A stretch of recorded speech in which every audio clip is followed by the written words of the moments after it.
Hello, everyone. Welcome to my live. How is everyone doing tonight? We have Renee Bass, the first one in the building. Hello. Hello, Linda Gamble. Thank you so much for coming over here, getting my channel together. And I hope everything went well at the homegoing yesterday. I hope everything went well with the funeral and the homegoing. My prayers are going out to you and your family. Hello, Monica. Hello, Monica. Hello, Deborah. Hello.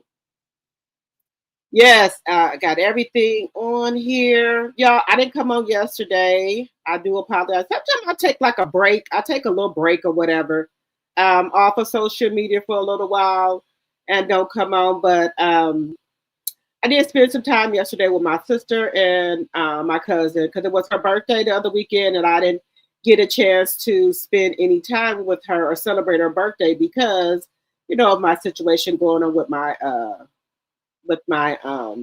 the flooding and stuff. Hello, my lady. Hello. How y'all doing? Let's see who else. Hello, Alice. Hello.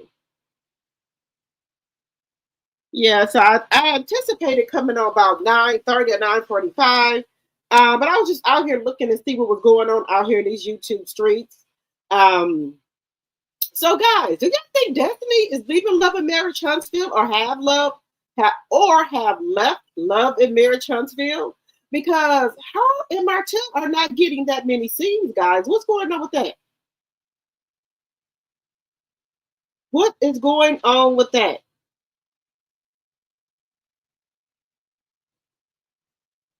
So, do y'all think that they kind of winged them off the show, Destiny and Martell? And I think, guys, let me just say something. I think they want Martell off the show now that Melody is no longer on the show. I don't think they want Martell on the show. Let me know what y'all think if they trying to get him and Destiny out of there. Because what is the use for Martell on the show? It's Love and Marriage Huntsville. Okay, the show was initially for married couples. Okay, or couples. Who was he a couple with? Who was Martell a couple with, guys? Who was Destiny a couple with? So why are these two on the show if they don't have a husband or wife or a boyfriend or girlfriend? Why are they still left on the show? I thought the show was for married people and couples, showing Black excellence. But we still haven't seen the excellence yet. But I digress. Okay. Or do y'all think they try to make Destiny and Martell a couple? Maybe that's going to be the couple. I'm trying to figure it out. Why is they on there? I don't think they have no more use for Martell on there because Melody is gone. Melody was his storyline to me, and I don't. What they on there for? What are they roles on the show? Destiny and Martell. What are they talking about? Martell don't got any business things going on. He not building no house. What is Destiny talking about? She not doing Madani. She not talking about selling no houses. What is she on there for? What is she on there for, guys? What is Destiny and Martell role on Love and Marriage Huntsville? What are they on here for? I'm trying to figure out what are they roles. Now well Trish and Ken, at least they go together. We can say okay, Trish and Ken go together, but I still ain't figured out Destiny and Martell's role. Okay, y'all let me know. What do y'all think they're gonna do with these two? Do you think they're gonna try to get them off the show? Is that why they don't have that many scenes?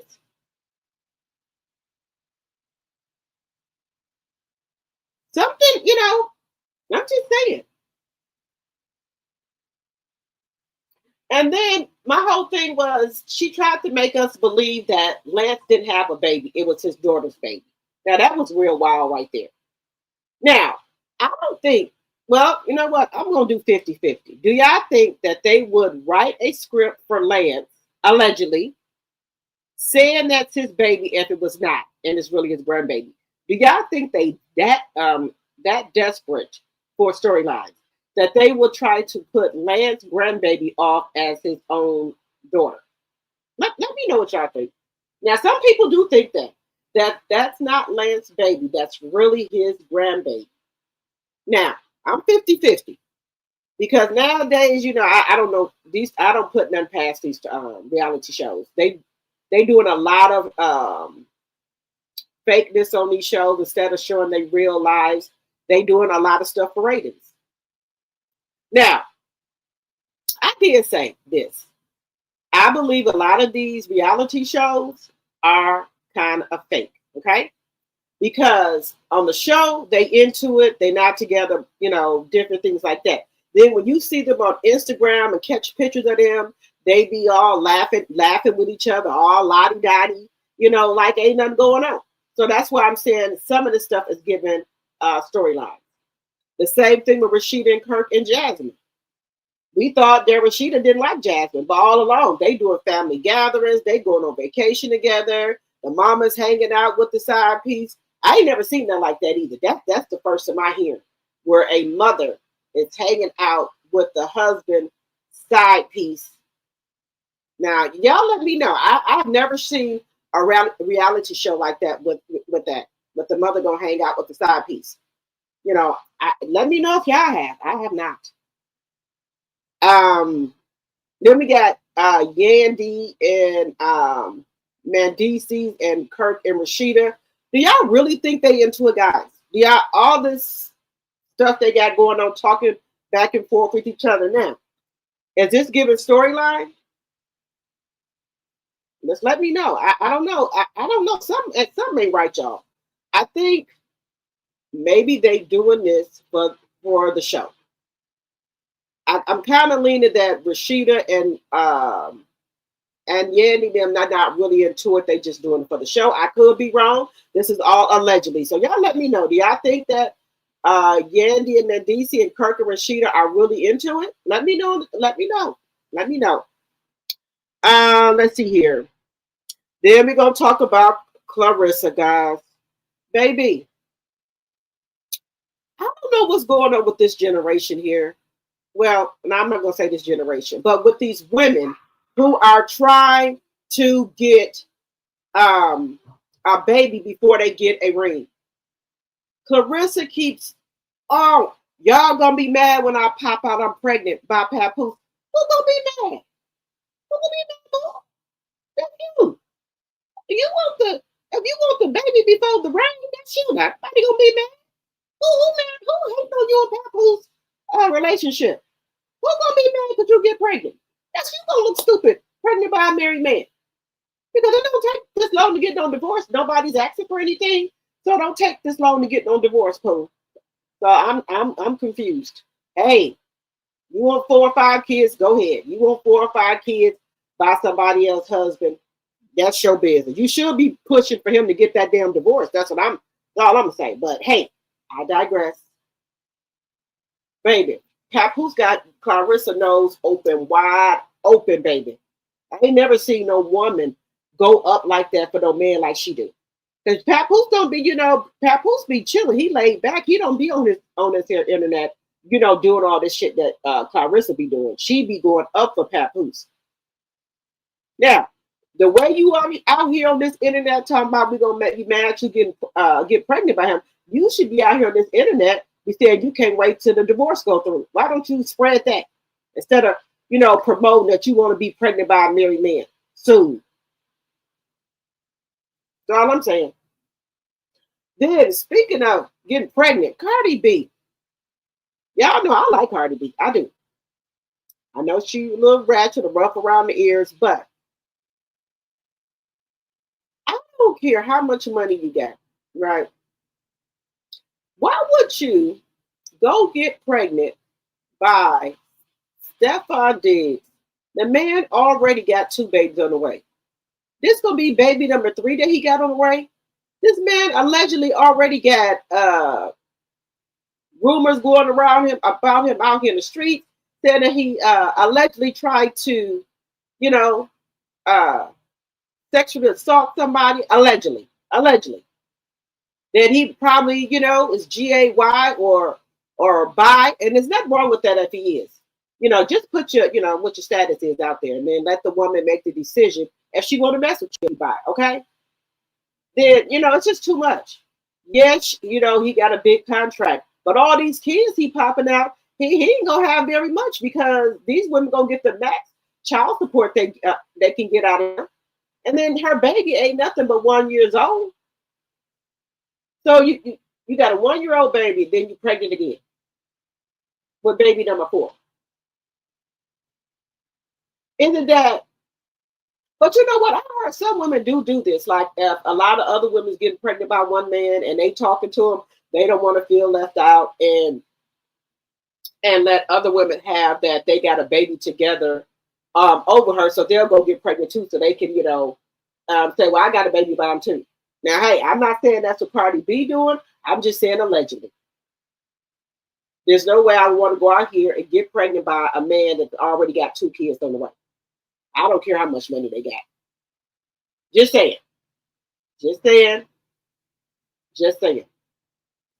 All right, guys, we're at the 10-minute mark. Welcome to my channel. Drop the T. As you come in, please hit the thumbs up button, please, and thank you. Also, you're going to see that hype button. Please hit the hype button. That helped my video get out to other genres here and, other streams here. So please hit that hype button, please, and thank you. Also, if you're new to the channel and you're thinking about becoming a subscriber, and you like my content, become one of my subbies, okay? Also, you can become a member for $2.99. Also, you can give memberships out. Also, you can do super chat, super stickers, and also cash apps. All right, all things said are alleged in my very own opinion. It's for entertainment purposes only. I do not own the rights to this any music or any clips that you may see on my channel. Also, Section 107 of the Copyright Act is on the screen as well. Fair use, fair use, fair use. Hello, Sonia. Hello, Carol. We got 23 likes and 50 in the chat. Can we get the likes up, please? And thank you.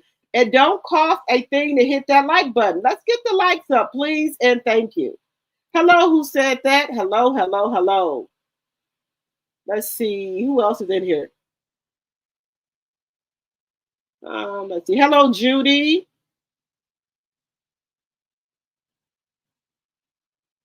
Yes, support the channel if you would like. Oh, you're hearing that OWN is about to cancel Love and Marriage Huntsville? It's something going on, guys. That show, because I was talking to my mom a little while ago. She said that she watched Love and Marriage Huntsville. I said, why did you watch them and get them rated? She said, well, I just wanted to see what it was, what was going on. She said that show don't seem the same since Melody left. That's what she said. The show don't seem the same since Melody has left. So that's what my mom is giving. She said she don't like the show since Melody is not on there. Yeah, so the show is not giving what it needs to give. And you got to at least have one person on that show that's a star. And where I'm saying that ain't nobody on that show a star.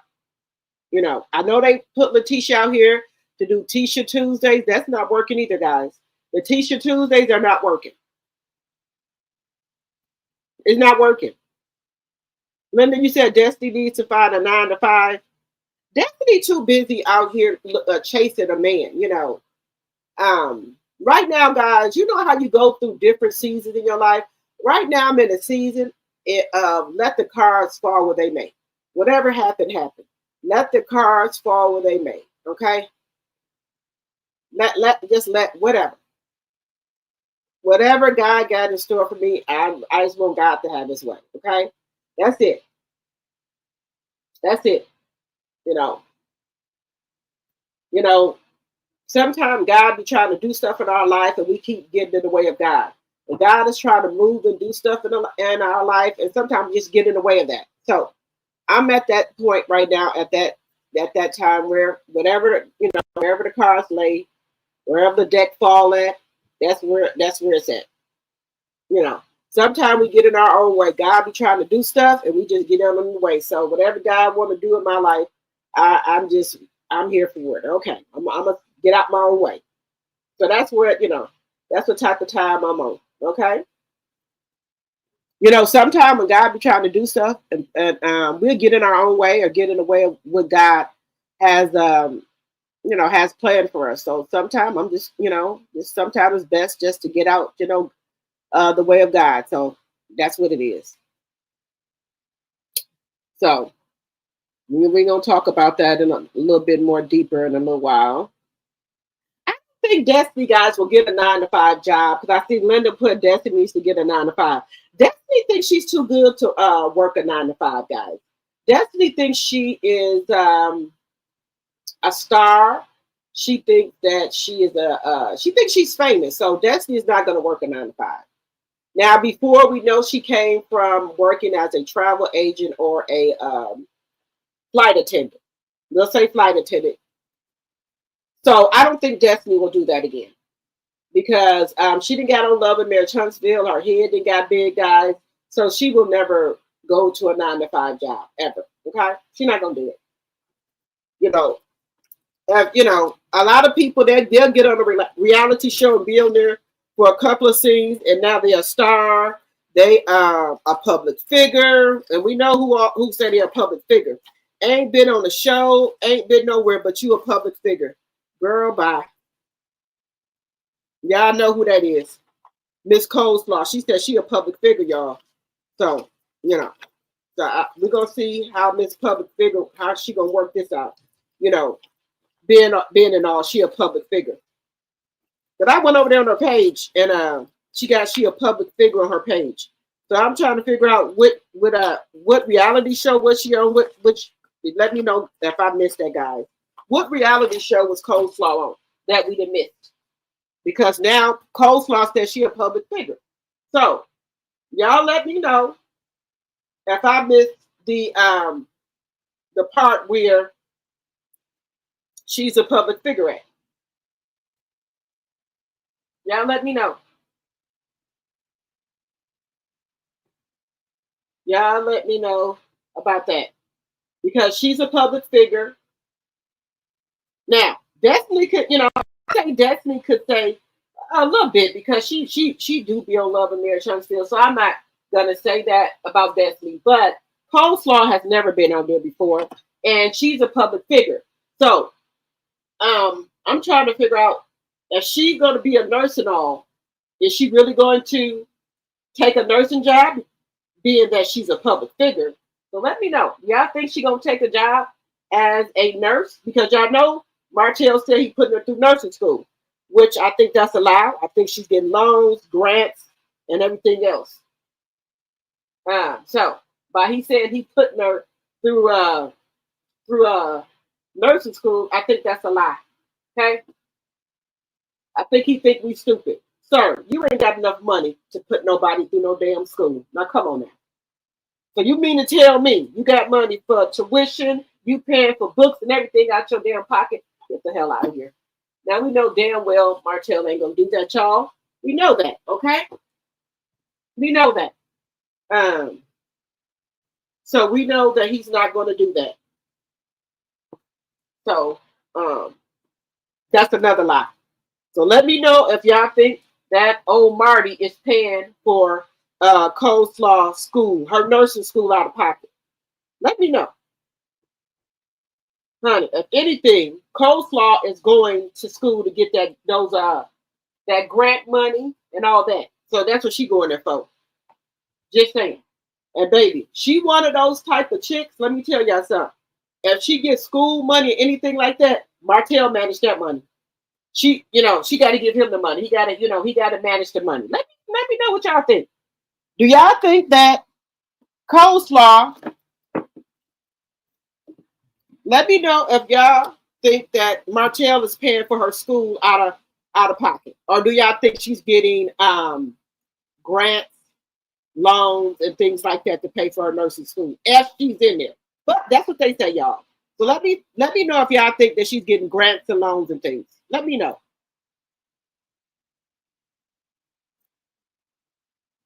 And I think Heart and Hustle is coming for that #1 spot for Love and Marriage Huntsville, guys.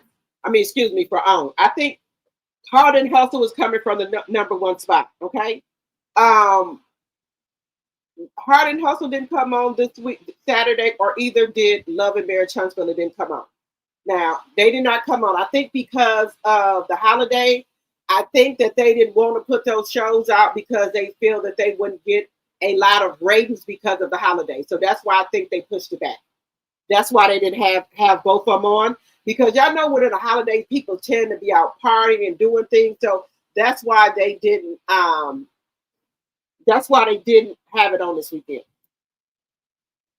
Let me know what y'all think. Yeah, because wait a minute. Somebody said Love and Marriage Huntsville only had what 6 or 7 scenes for season 10, and they filming the finale. Somebody said. Just saying. Y'all let me know what y'all think. You said a check. A lot of these people are on these reality shows making up shit for a check. You're absolutely right. They're making it up for a check, y'all. That's what they do. They're making up for a check.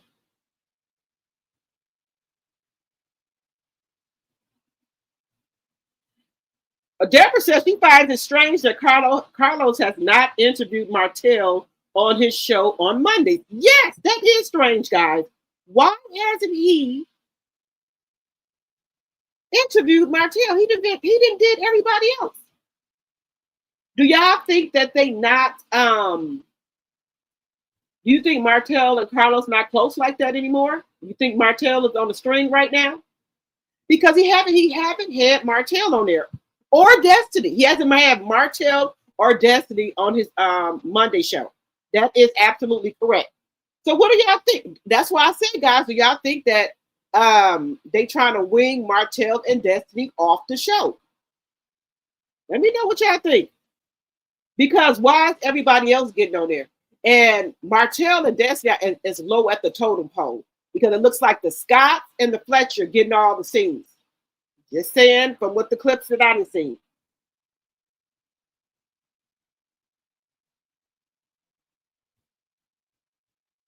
You said if you look at their promo couple cast throwing confetti, Martell is at the end and Destiny is not in the picture. Right. So maybe, guys, y'all think Destiny going to be a friend of the show? And when you get at the end, that means that you're on your way out. If anybody know if you have reunions and you on the end, that means you're not that important to the show. You might be on your way out or becoming a friend of the show. Just saying. You should know that. If you on any reality show and when they have a reunion, and if you are further down the line and on the end, know that you're either on your way out the door or you in risk of becoming a friend of the show. Just saying.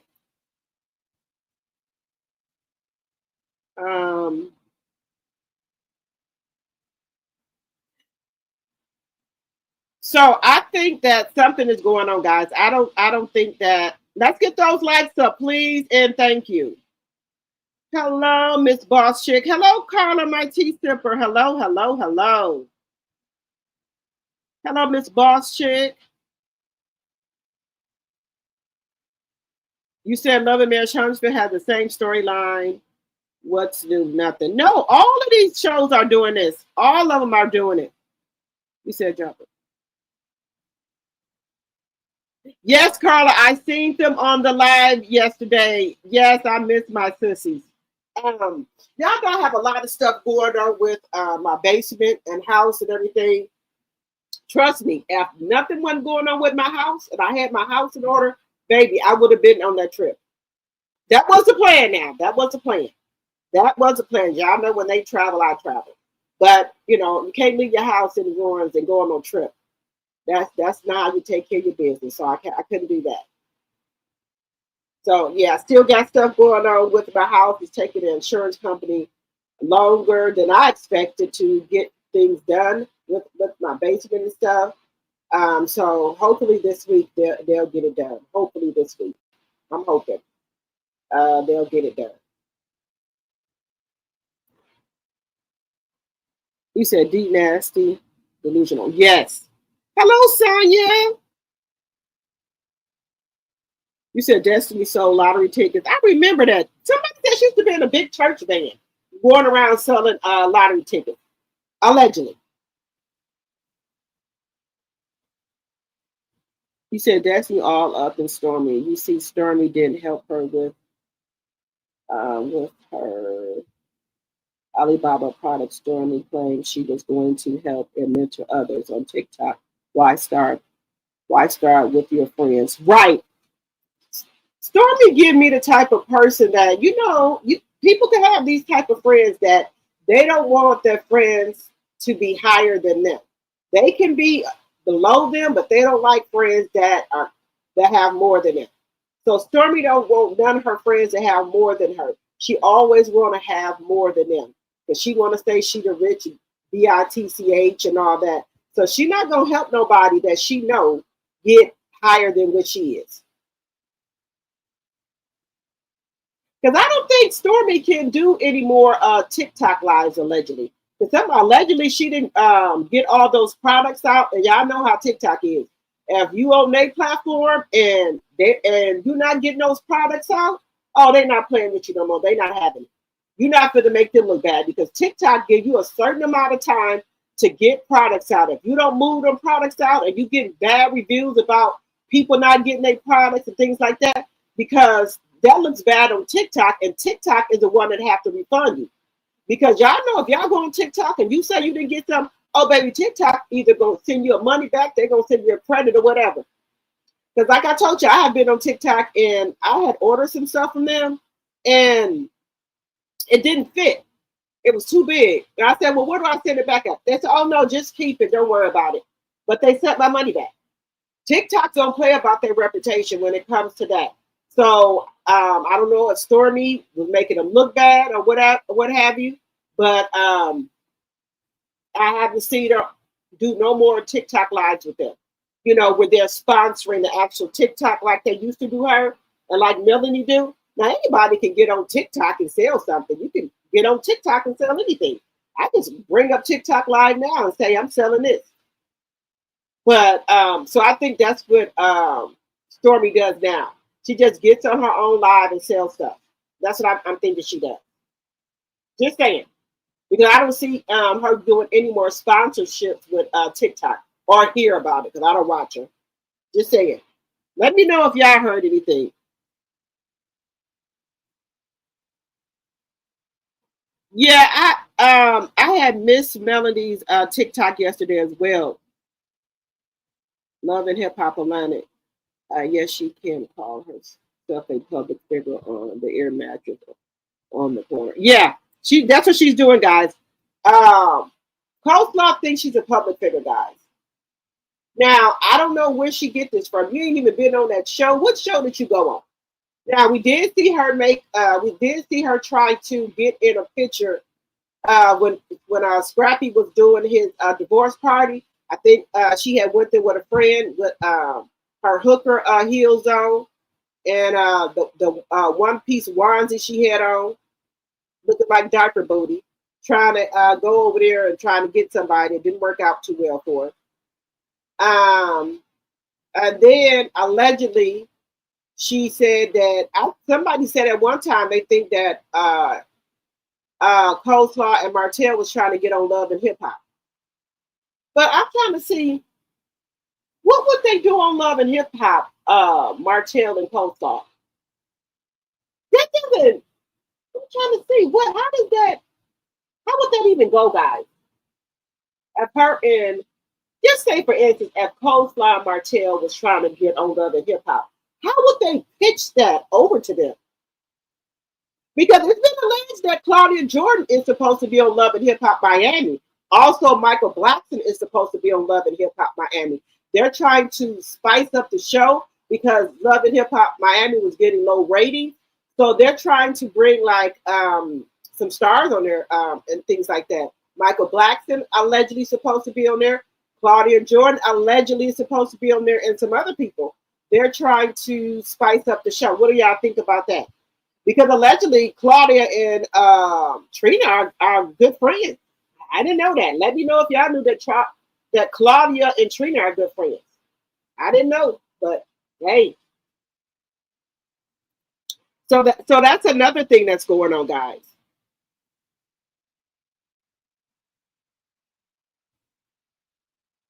You said Coleslaw had that on her page when she came out as his mistress. She thought she was coming on the show,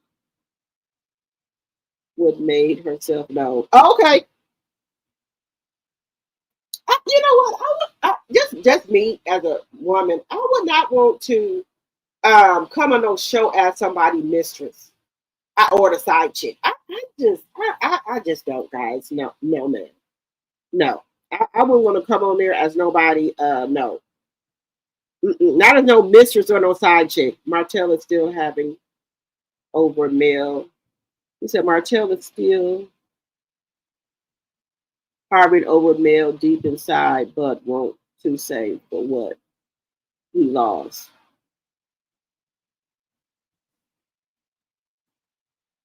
Yeah, he still look. Martell is still in love with Melanie, but he's not gonna show it. He is really regretting deep down inside that he lost a woman like Melody in his family for a piece of shit. Y'all don't think he regret that every day? And he said it, in so many words. You got to read between the lines. He said he has to look at his kids every day. That's a reminder of how he fucked up his family. That's a reminder. Them kids you see every day of how you fucked up your family. So, and that's got to be hurting him a lot. Boss, baby, the 4-piece nuggets, they've been traveling this year, baby. I know they was over there on Melanie's TikTok live. Tank was the DJ. Mariah was on there blocking people, baby. They said Mariah block gang the strong, baby. You come for Melanie, baby, she blocking you off the gate. Say anything about Melanie, baby, you get blocked. And so that's cute when your two oldest kids, they can work with you and stuff like that. And be becoming part of your shows, becoming part of your business. That is so good that she's teaching them at an early age. That is really, really good. That is really, really good. That she teaching them at a young age. So that's really, really good, guys.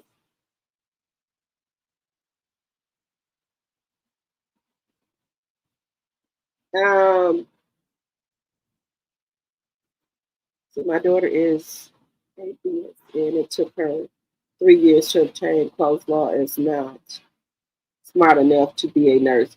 I think she is too. Guys, you know how people think because you at a certain age, that you 30 or 40 years old, that your mind is there. Some people can be in their 30s, 40s, and 50s, and their mind still thinks like a 20-year-old. Their mind haven't caught up to their age. And that's where COLESLAW is at. COLESLAW mind has not caught up to the age that she's at. Because I think she's in her 30-something, her late 30s. So her mind haven't caught up there yet. And the same thing with Martell. Martell is so childish.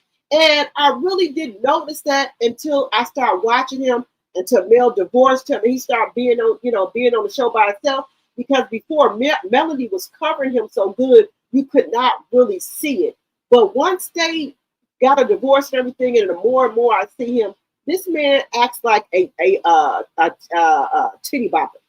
He got childish ways. He acts like a child. He is very childish.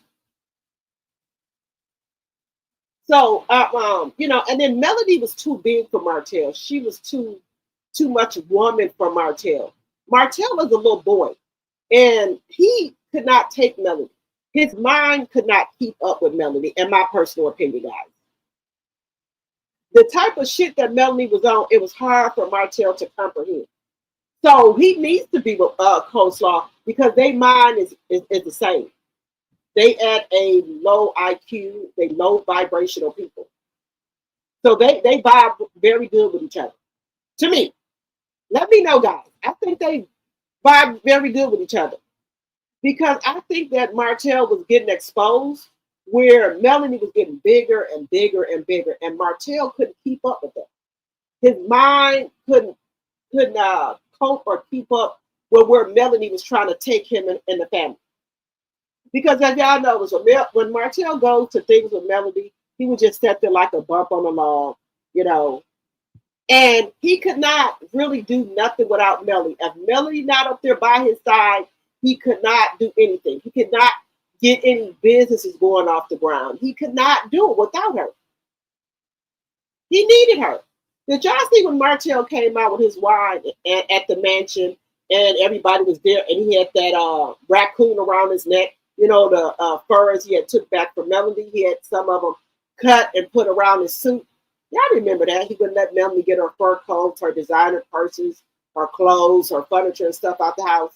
So I believe, allegedly, one of her mink coats that she had, if y'all remember, he had a suit with a fur going around the collar of it. So I believe he had one of Melody coats cut up and put around his suit, and then all that he did give to COLESLAW. You know, I think he took some of Melody's purses and her clothes and fur coats and gave them to COLESLAW. Just allegedly, my personal opinion. But if y'all seen him at that lunch for Arnaz Wine, Martell could not even speak properly. He kept stuttering and everything. So because he didn't have Melody there, now if Melody was their baby, that Arnaz Wine would still be selling. Melody would have gave a speech out of this world. She would have had Martell prepared to give a speech. She would have practiced with him, went over everything with him to make sure he was ready.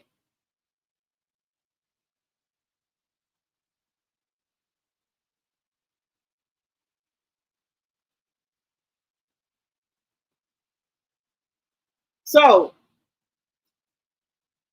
now that he's out here naked, he don't know how to do nothing. He can't get nothing going. He can't get that wine going. He was trying to sell some products at Madani. That didn't work out. He was supposed to have an athletic line over there at TikTok. What happened to that? It didn't work out. He was supposed to have a suit line. That didn't work out. I'm telling you, if he was with Melody, all that stuff that he wanted to do, it would have worked out. It would have worked out for him. But this is Martell's karma, guys. He can't get nothing off of the ground. Now, I did hear that he's building a house in an LLC. And he didn't want us to know about it because he thinks that we would try to sabotage it. But allegedly, he's supposed to be building a house, not in his name, but under an LLC. Let me know if y'all heard about that. Let me know. Let me see what y'all saying in here in the chat. You said, no, he's not paying for nothing. Martell using that Section 8 to pay for that house he couldn't sell. That's what I said too, Miss Boss Chick. That's what I said too. No, he's not paying for COLESLAW to go to school. If she is on any type of public assistance, they will send her to school. Right. She dropped out of school because she said it was too hard. Yep. That's why she dropped out, y'all. I remember that. Martell is not paying for COLESLAW nursing school. COLESLAW is working at the nursing home or hospital scrubbing toilets. Oh, okay. All right, Linda. You said Martell is using her for a storyline. Okay. Hello, Thelma, my tea sipper. Hello, hello, hello. COLESLAW didn't mention Martell any of his scenes with Destiny or his mom. You said Carlos didn't mention Martell on any of his scenes with Destiny or his mom. Nope. I told you, I think Martell on his way out, y'all. Martell and Destiny. Hello, Charnel Monet. Hello, hello. We got 36 likes and 63 in the chat. Let's get the likes up, please, and thank you. No, he's never been on Carlos' show, not even last season. I think it's something going on, guys. Hello, Sonia. Nursing school is expensive if you want a registered nurse. It is to cost thousands of dollars between $1,000 to $200,000. Then medical school. Yes, I think. See, this is Martell. I told y'all, Martell think everybody's stupid, y'all.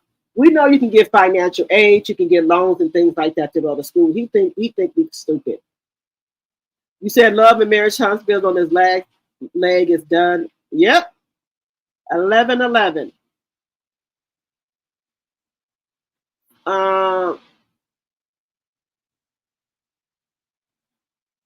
Yes, you want to be the head, be in charge. Yes. Hello, Deborah, my tea sipper.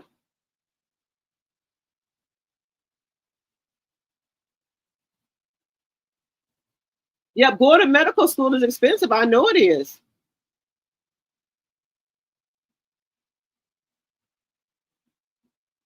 Right. Stormy has been doing her lives in Atlanta. She has not been on TikTok anymore.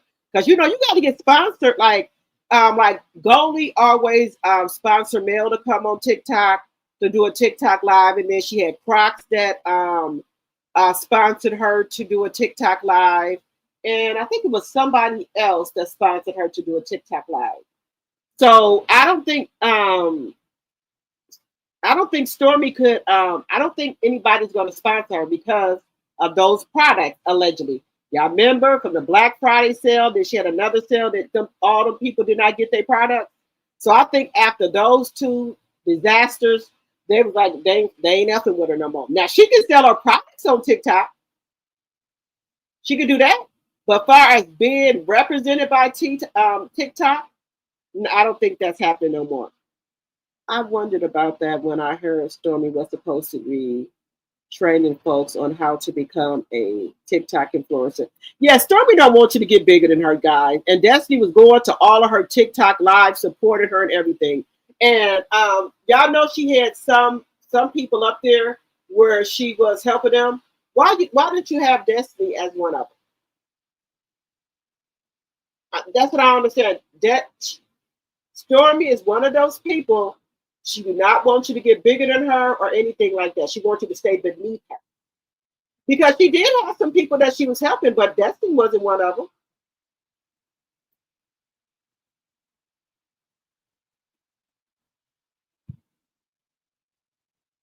Yes, yes, boss chick. I hate Melanie can't show her kids on the show. But hopefully this month it's going to change. September, it's going to change, y'all. Hopefully it's going to change. Hey, proud Mimi, my tea sipper. Hello, hello, hello. You said COLESLAW's in her late 30s. Yes, because Mel is not that much older than her. And we know Mel is going to be 40 in November. Melanie has class and style. COLESLAW doesn't. She is different level. Let me see. Wait a minute. COLESLAW has class. Melanie has class and style. COLESLAW does not. She is different, a different level type of female, a bubblegum chick. Yes, there you go, proud Mimi. That's what she is.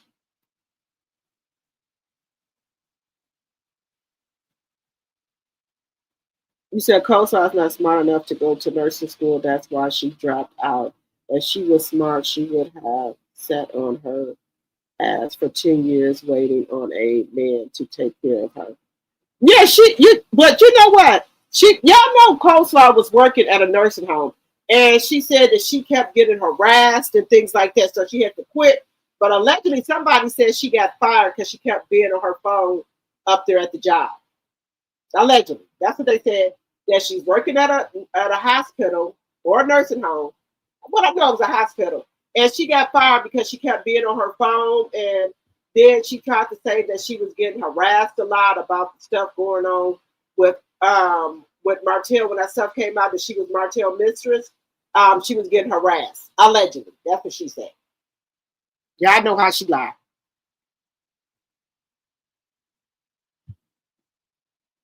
Yep, when he lost Mel, he lost his covering. Right. God ain't going to bless no mess. You right about that, Alice. Nope, not checking for Marty. Okay. Nope, Linda, he haven't passed the builder's test, but somebody say somehow he's building a house under an LLC. That's what I heard, allegedly. We got 49 likes, 82 in the chat. Can we get the likes up, please? And thank you. Hi, lies and more lies. Someone asked him to bring Martell on, and he said He acts and Martell doesn't like to do them. Okay. Because he don't want to answer no question. You said Sonya said Coleslaw could never be an RN. I don't think so either. I don't think she got the brain. Coleslaw never mentioned Martell. Let's see, Coleslaw. Excuse me, Carlos never mentions Martell. Claudia and Dustin does. I wonder is him and I wonder if Carlos and Martell on the outs, him and Dusty. I wonder if Martell, Dusty, and Carlos on the outs.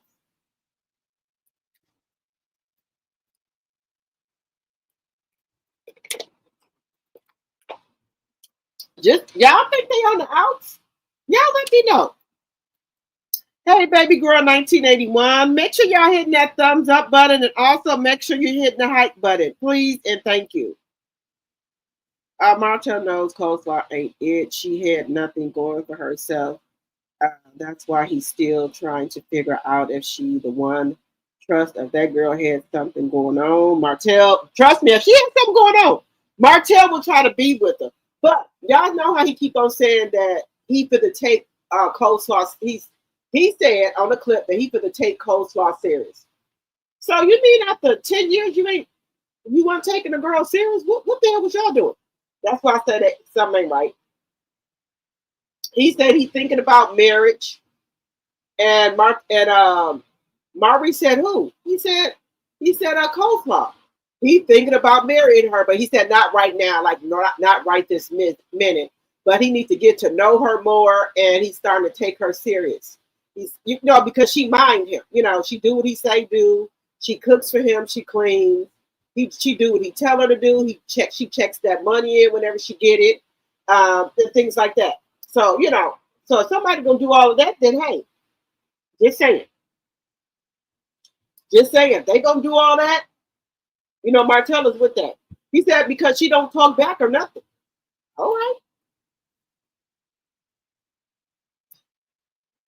Martell treats Ariel like she won his little kids, y'all.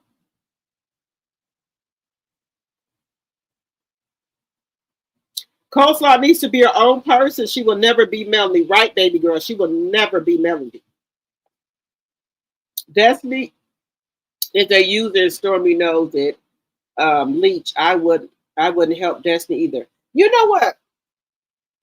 You're right about that. Because I think Destiny was trying to leech off Melanie to get Melanie to help her and everything. Because y'all remember when she was talking about what Mel said, something about she got like a village to help, with her kids and stuff. And then Destiny said, I want a village. I want a village too. I need a village too. So she got mad at Melanie about that too.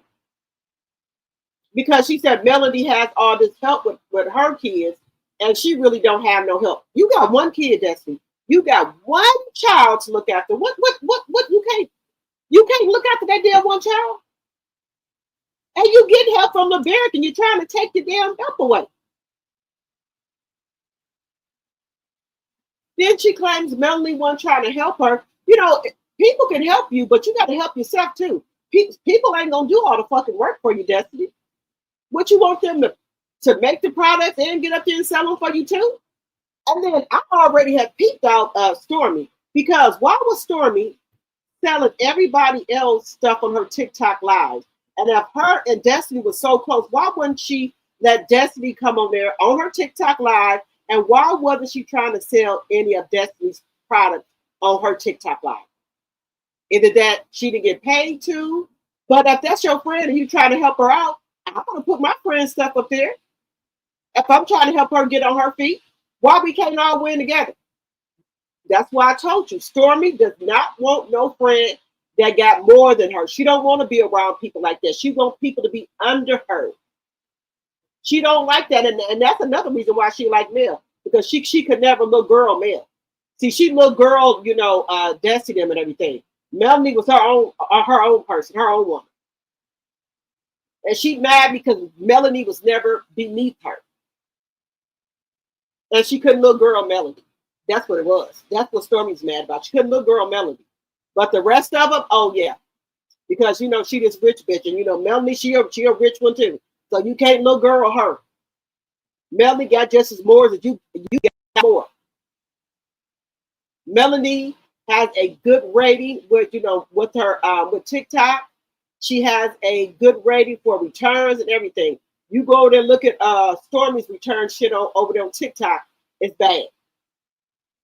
Now the people that do try to come for Melanie, they some haters or whatever. Now the thing is with Melanie products, Melanie has luxury products. You don't have to put that much stuff on your face or body.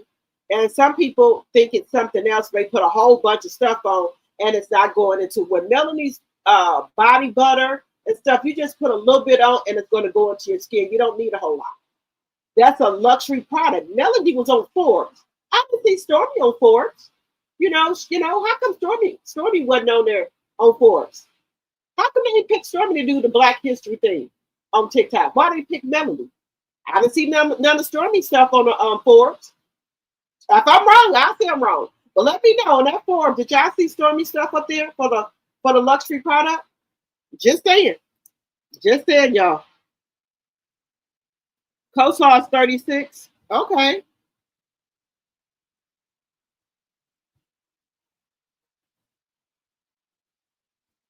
You said she trying to track Martell. That's why she stay on that phone. Yep. Well, she can put an ear tag on them if she want to keep track of them. You said Stormy is not wasting her time with lazy ass Destiny. 55 likes, 83 in the chat. Can we get the likes up, please? And thank you. Hello, Kira Bear.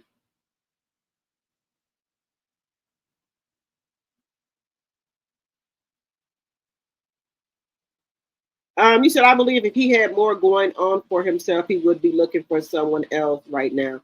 Hotel doesn't have anything to offer no one, so he has to settle for her. Right. If he was, he not that high power man no more. Hello, my degree is real.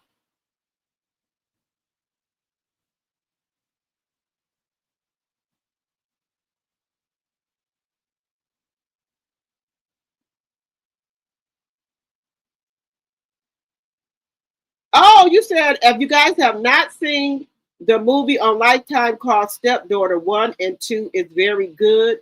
Next Saturday they have one called Sugar Mama. Okay. I love Lifetime movies, Linda. I had a thing where they were showing all type of different Lifetime movies that are coming out, and that Lifetime has really stepped up a little bit. They starting to put a lot of more Black movies out. So I like that. If y'all haven't been over there on Lifetime, they start to put a lot of more Black movies out.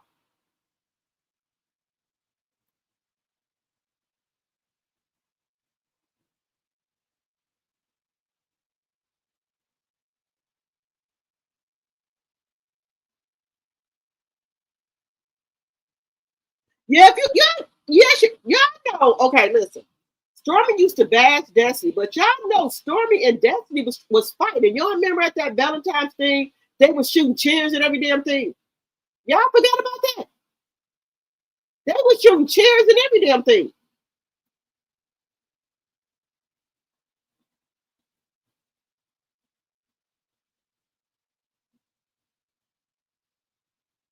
He said, well, the girl knew that Dusty is not an earner either. It's an earner.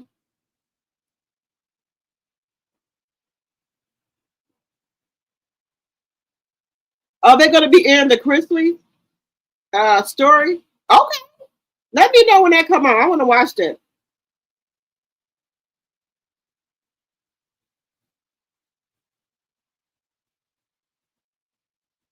You said I don't care if I ain't rich. Like, knows you ain't little girl in me. Period. You right about that, baby girl. Baby, if I ain't rich, I'm act like I'm a rich bitch. I sure live.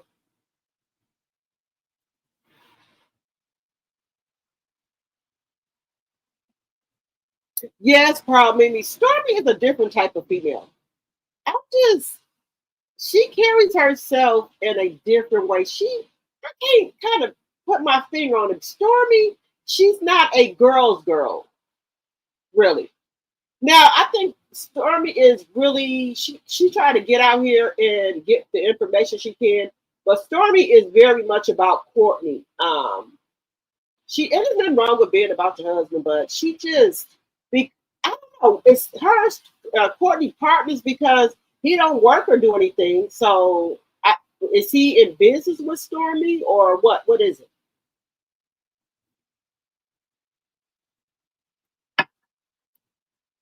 What do Courtney do? Are they partners? Is the business her and Courtney's? And I also noticed that her and Courtney don't have the same last name. Is that for business purposes that they got different last names?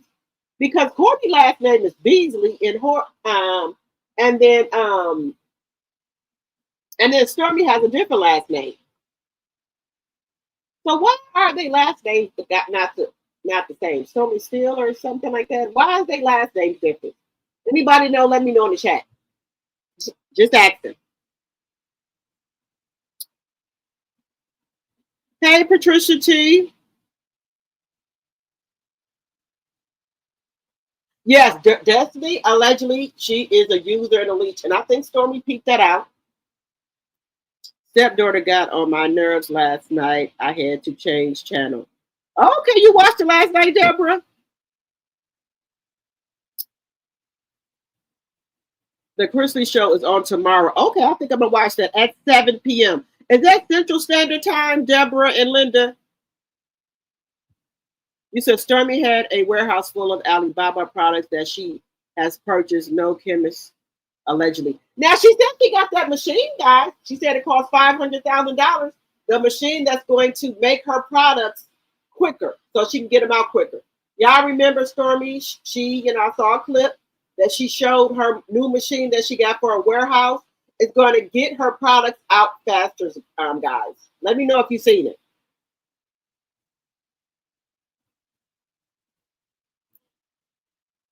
Also, folks used to make fun of Vivica Fox for doing Lifetime movies.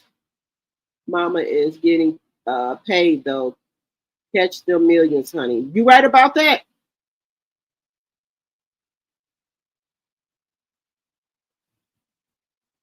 Yes. Yes, yep. Yep, Patricia T, you says all business. Stormy and Mel get endorsements when they sell other people's products. Okay.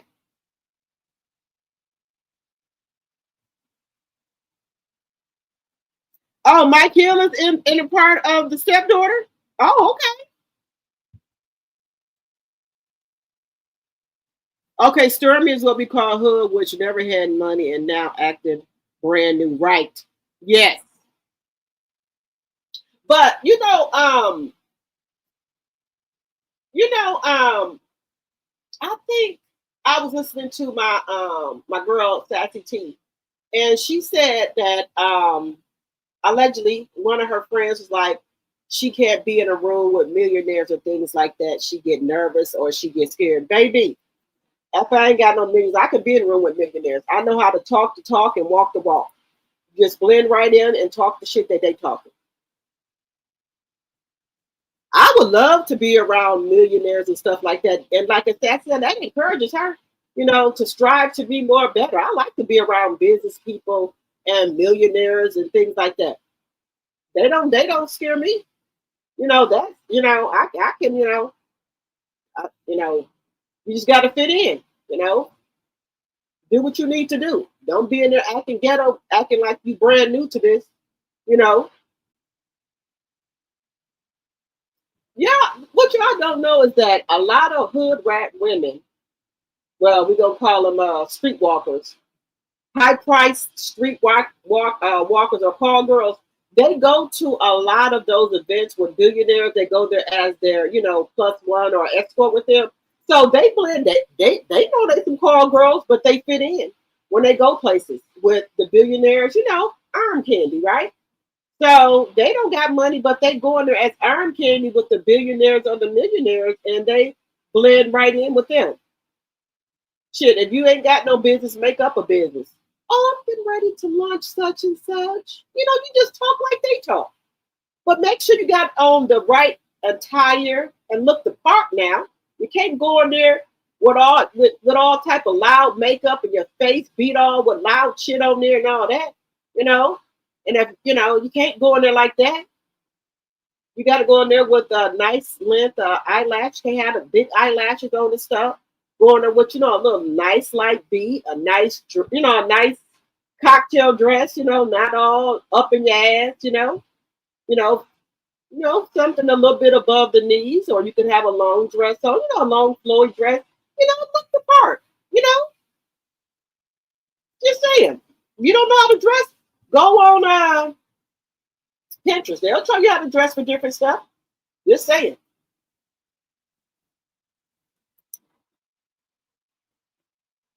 $63 likes and 86 in the chat. Central Standard Time. Okay, thank you, Linda. Stepdaughter Part 2. Yes, I see her. Yes, I seen her machine. Yes. Hello, Lisa Foster. My T Simper. Hello, hello, hello. That's a room to be in and surround yourself with. You can learn from them. Right. There you go, Miss Boss Chick. There you go. Because that's why I go to lounges and stuff like that. I like to go to like business events. And you can go like a lot of hotels, like nice hotels. They have like cocktail hour, things like that. And they have nice rich people and stuff in there. You can go to different stuff. Like when I go to Mimosas with Melody, she has a lot of business people in there talking. Yeah, so you go in there, and mostly at all of Melanie's events, she has like formal, all of her events are formal. So, you be there with a lot of educated people and things like that. And you got to know your salad forks, different things like that.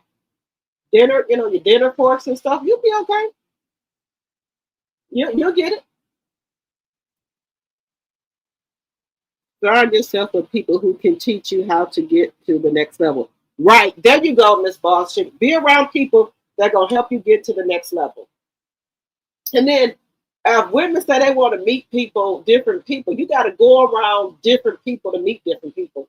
If you going around and people say, I want to meet a nice man or different things, you have to go around them type of people. If you go into the same place or the same spots and things like that, that's the people you're going to keep running into. Okay. Oh, they having this thing in Atlanta I've never heard of. It's like a black people opera, guys. But if you know how we do, we're going to have a twist on, on things. So, we're not going to sit there and have, the boring opera. We're going, black people have a twist on stuff, guys. I've never heard of this before. But, baby, these black people look so elegant. They look so elegant and things like that. It's called a black people's opera. Because y'all know Jeezy had a black tie concert. I thought that was so sexy. A black tie concert where you come in your best. I know on Jane's block, on the Rocks with Jade, she went to it, but I didn't see her outfit. I think she's going to show that. But a lot of people went. I think some people who used to be on what is that called? Dang it, not love. What's the name of CK other show? They went. Him and his wife went to the Jeezy black tie event. That is sexy right there. Black tie concert, that was sexy, baby.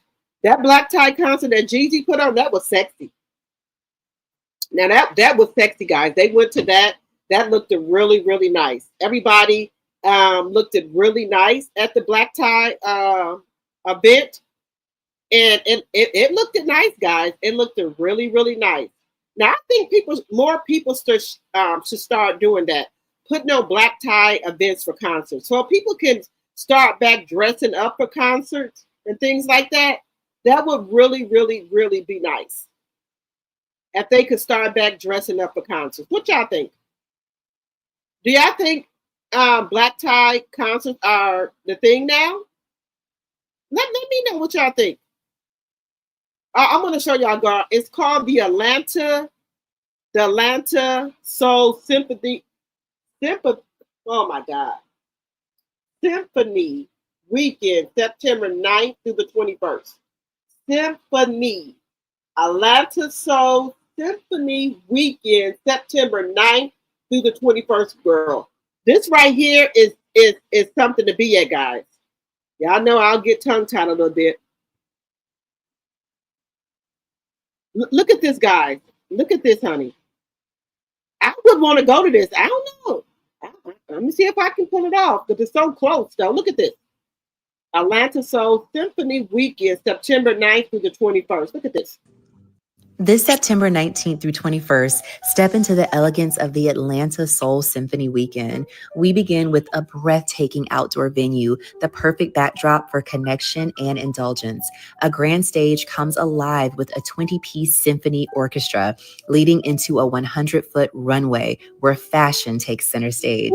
Guests sip signature cocktails. The men exude class in white dinner jackets, black bow ties, and cigars in hand. The ladies shine in timeless black dresses commanding every glance. Outside, the scene is surrounded by Bentley, the official partner, a symbol of refined luxury and distinction. This is more than an event. It's an experience of style and unforgettable moments. Tickets are available now through the link in my bio. Atlanta Soul Symphony Weekend. This September 19th through 21st, step into the elegance of the Atlanta Soul Symphony Weekend. We begin with a breathtaking outdoor venue, the perfect backdrop for connection and indulgence. A grand stage comes alive with a 20-piece symphony orchestra leading into a 100-foot runway where fashion takes center stage. Guests sip signature cocktails. The men exude class in white dinner jackets, black bow ties, and cigars in hand. The ladies shine in timeless black dresses commanding every glance.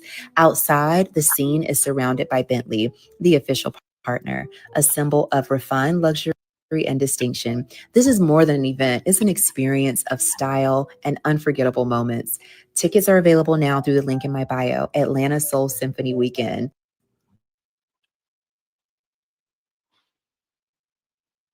Now, would you guys go to something like that?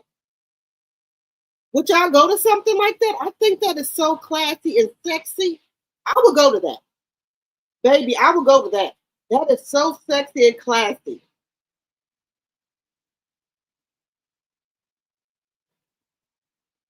You said at the state fair here in Texas, TLC is doing a farewell tour.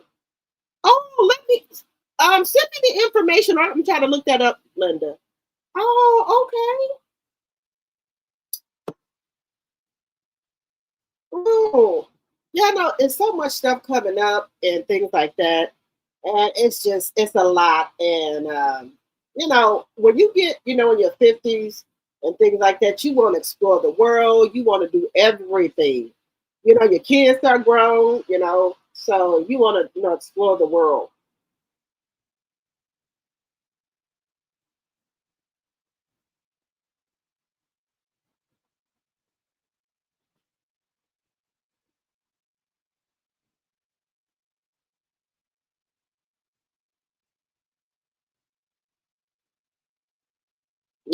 So those are nice to go to.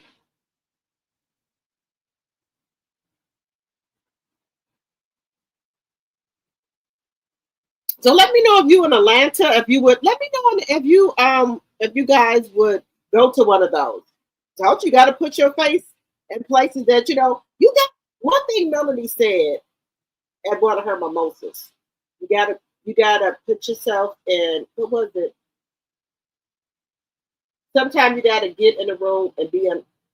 Was it comfortable, get uncomfortable, or something to that effect? I got to think about it. Um, when the first time I went to one of Melody's events, and it was like I said, y'all know when Melody do an event, baby, she does it, baby. It'd be so elegant and nice. And I think the first time I went, I was a little nervous, okay, but I had to get put my room with put myself in rooms with people that I'm uncomfortable with, and I had to get comfortable because they are. She has a lot of business people in there. They giving you a lot of information and things like that. So you got to build your game, put your game face on, So and it's nice. She don't do no ratchet, no nothing ratchet.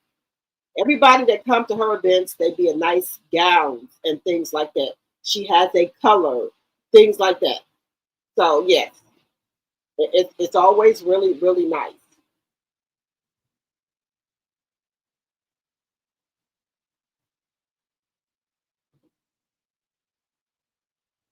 I watched clips from that black tie event. It also and and also it cuts down on fighting because when people have on nice outfits for some reason, they think twice before getting in fights.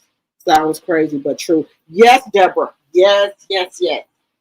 It cuts down. You look, you got on some heels and stuff, a nice dress. You done got your hair and stuff on done up. Who wants to be um trying to fight and you all did up and stuff? No, that's a good thing. And yes, it cuts down on the fighting. Yes, you're absolutely right. That's why I do not like going to any type of clubs or anything. I like lounges and things like that. Now, my cousin's birthday was not this weekend, last weekend, and I didn't get a chance to go nowhere with her because I was so, I'd be upset. I'm still upset about my house, trying to get that together. And she wanted to have a drink, so we went and had a drink with her. And this spot we usually go to called City Social. It's always nice. It got the windows and everything open up, and had the windows and everything open up. And for the first time, we were getting in line, and we walked in, and we were going to get seated. And we were in there for maybe 10 minutes, and some girls started to fight.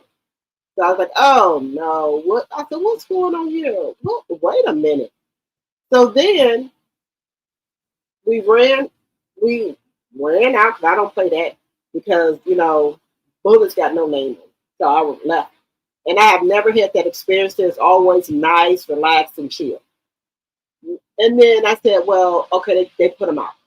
So then we were going to go back in, and then the next thing I know, a bunch of dudes started, and then they closed it down. I got in my car, me and my sister, and left. No, I don't do that. I don't do that. So now we got to find something else nice and elegant to go to. When you start doing all that, then it's a problem. I can't be in your facility. No, I can't be in there. I don't do that.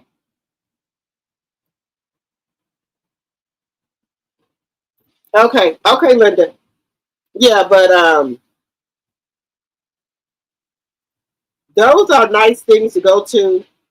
Um, those are nice places to go to when you got to be dressed up because people will not be fighting if you go to that. Uh,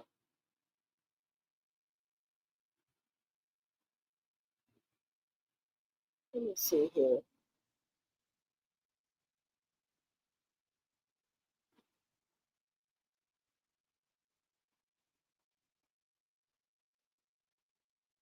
Oh, thank you, Linda. Okay, I got it. Free text aside. That's what.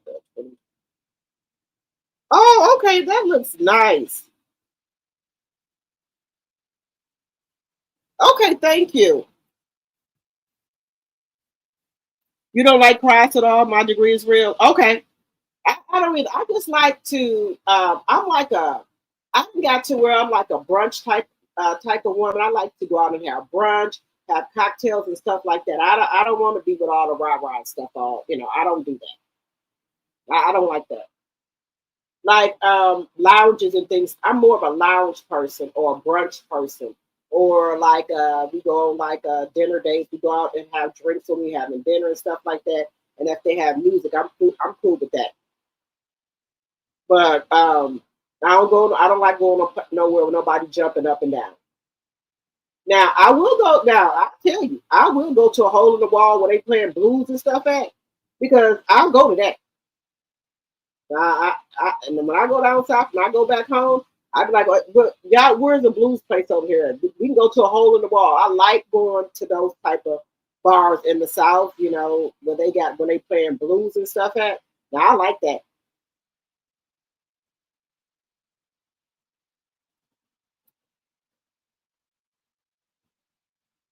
You gonna attend Melody's Winter Wonderland this year? Okay, y'all know I'm coming. I'm gonna be there.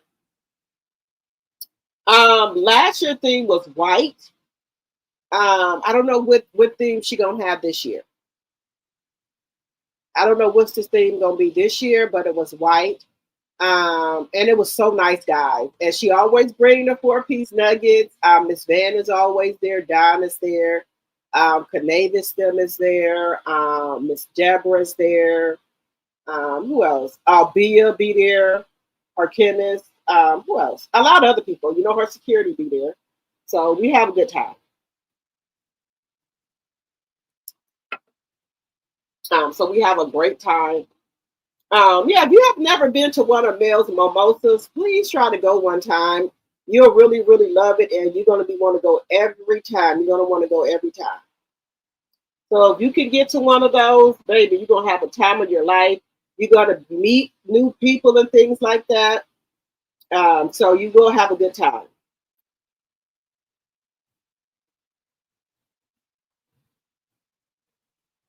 Yes, I love the hole in the wall joint, y'all. Yes, yes, yes. I love that. Some good blues music and some food. Hey, I'm there. And then I like going down south as well with my, back home. They do fish fries outside. They have the blues going up in the yard and drinking and stuff. We have a ball. So yeah, my family and them, when we come down there, they do their thing.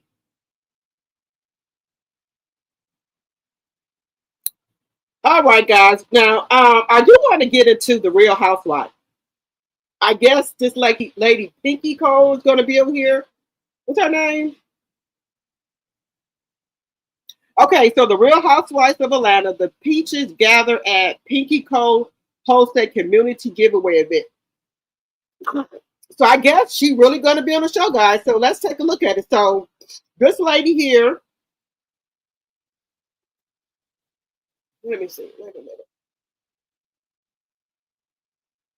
a minute. My degree, so I like dressing up. So one of these days I'm gonna get to Melody event. Okay. Hello, Baddie Reactions. Hello, hello, hello. Welcome, welcome. Yeah, so if you could ever get to one of Melody's events, guys, let me tell y'all know when I first went to one of Melody's events, I was not a content creator. I was just a regular subscriber to like Sassy's channel, Tea Talk with Your Girls channel. I was subscribers to their channels. And once, I think it was Sassy and Tea Talk was having a meet and greet. So I wanted to become a content creator as well. But when I went to Mimosas with Melody, and I told Sassy, I said, well, I want to come to the meet and greet because I was one of their subscribers.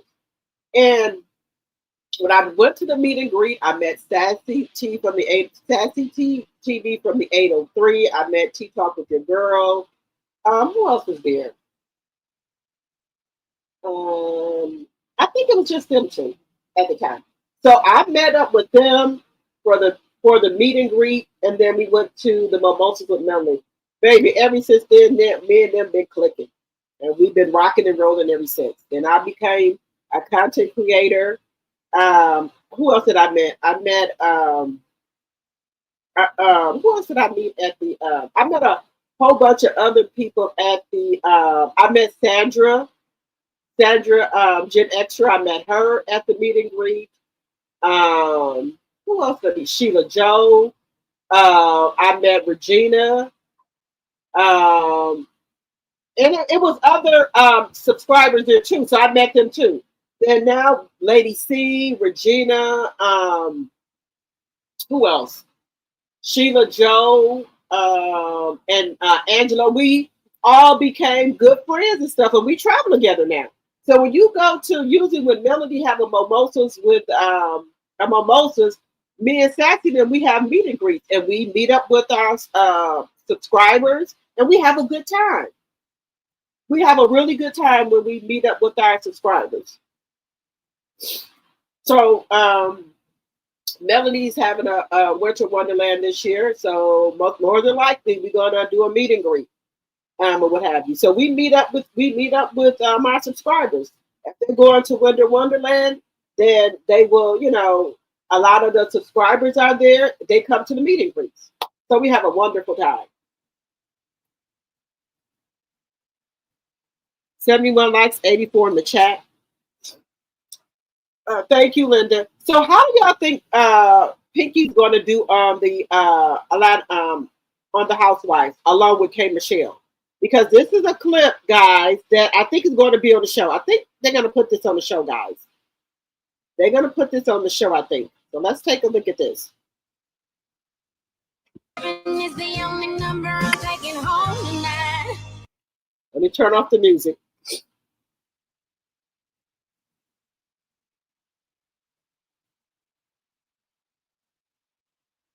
I think that's K Michelle.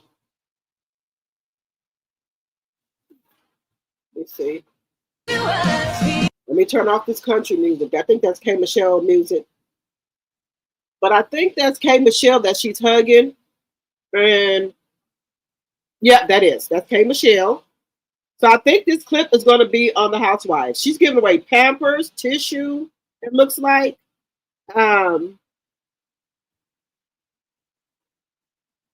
Now, who was this other lady? I don't know who that is. That's Slutty Vegan. Okay, she's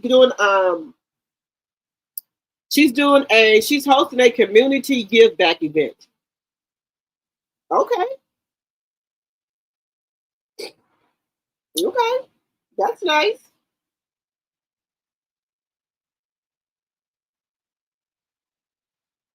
Baby, this is gonna be a mess on Atlanta Housewives. Oh my God. Baby, this is gonna be a mess on here. Woo, this is gonna be a mess. Okay, so wait a minute. So we got Shamia, we got Pinky, Portia, and then is this Cynthia? Who is this? Is this Cynthia, guys? That's all here?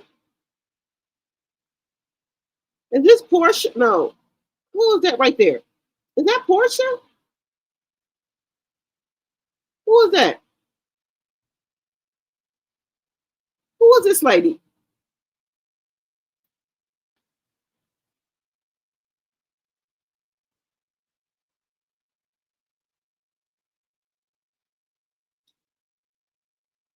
Yeah, so y'all let me know what y'all think about this guy. This would be a mess on here, guys. This would be a mess.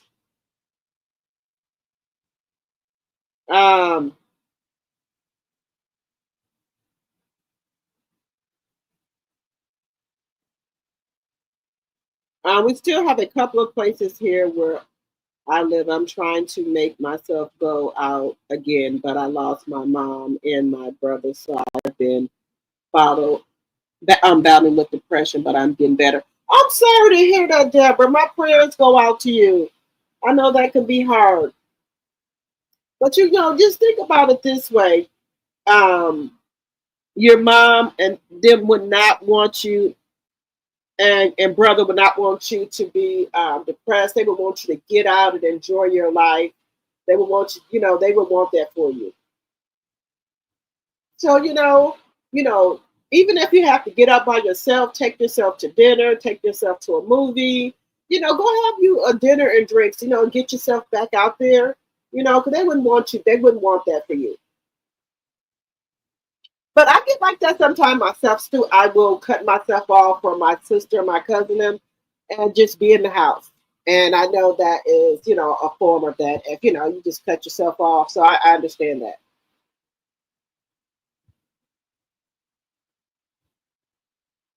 But I hope you get back out there, and my condolences goes out to you, Deborah. You said that's K Michelle singing about her Jack Daniels lounge. Okay.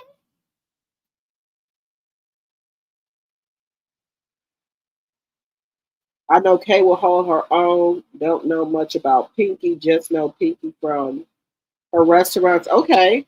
Somebody said the food is good there. Is it slutty vegan? Somebody said it's good. I would want to try that. But I'm up to try new things. But I just can't. I can't do no oysters. I can't do it. I can't do the oysters. And y'all know there is something going on in Mexico where this bacteria eating uh, some type of bacteria eating flesh that's on some type of oysters, and the people that have been eating those oysters have been unalived by the oysters. It's some type of bacteria on the oysters, and people are being unalived from eating them because the oysters are raw, and the food is not cooked, and some people have been losing their life from eating them. So just be mindful of that.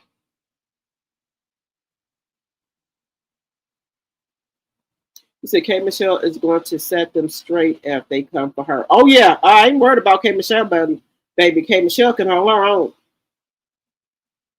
You heard Shamia is coming back, a friend of the show. Okay, that would be good. Friend of the show.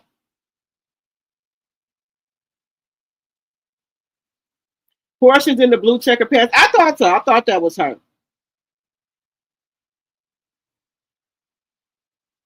I think K Michelle will get Angela straight creating false stories. Yes.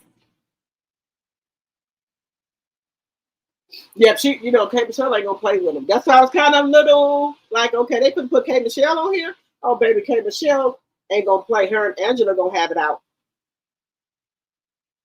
They gonna have it out. All right. K Michelle, baby.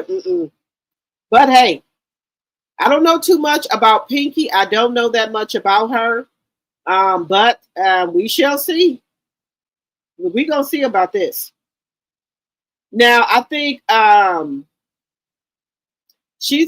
think Cynthia Bailey is coming back as a friend of the show as well. Is that what we're saying?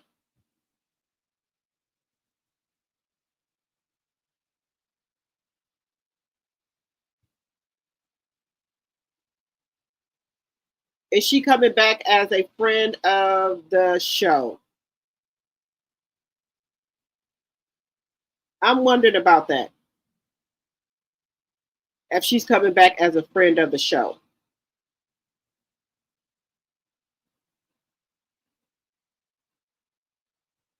So I'm trying to see what y'all think.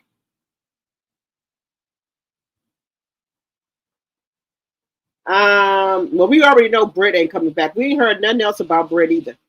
Nothing. We ain't heard nothing else about her. We haven't heard anything else from Britt, have we?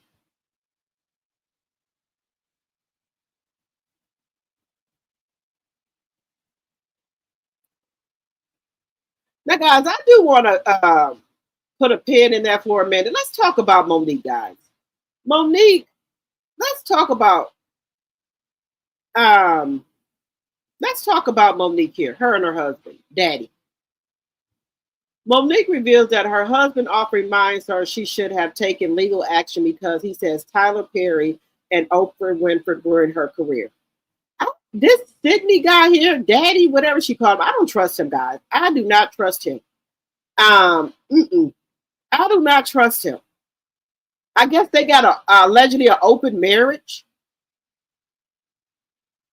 because her and Sydney was really good friends at first. Then they end up going together and got married because her son used to call him uncle. So I don't know. I don't know. What do you know? I think they got an open marriage allegedly, and I think he's just there for the money, y'all. I'm just saying. What y'all think? Y'all think he there for the money? Let me know what y'all think. What's going on, guys? Jada Black, Shanti,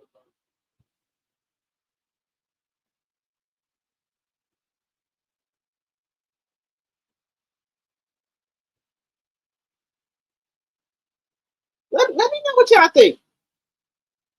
Do y'all think Monique need to get us a rest with her and Tyler Perry, or do y'all think she should have sued him? because it all started from the movie Precious to Me.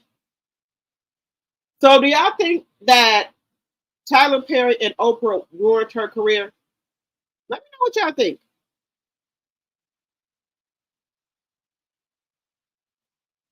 And he said the harassment continues quietly behind the scenes.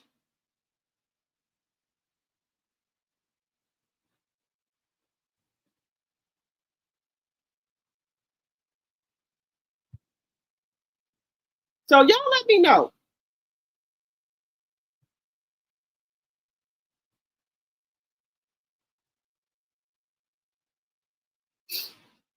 So he said that it all started with Tyler Perry spreading lies about Monique, and she got blackballed from Hollywood.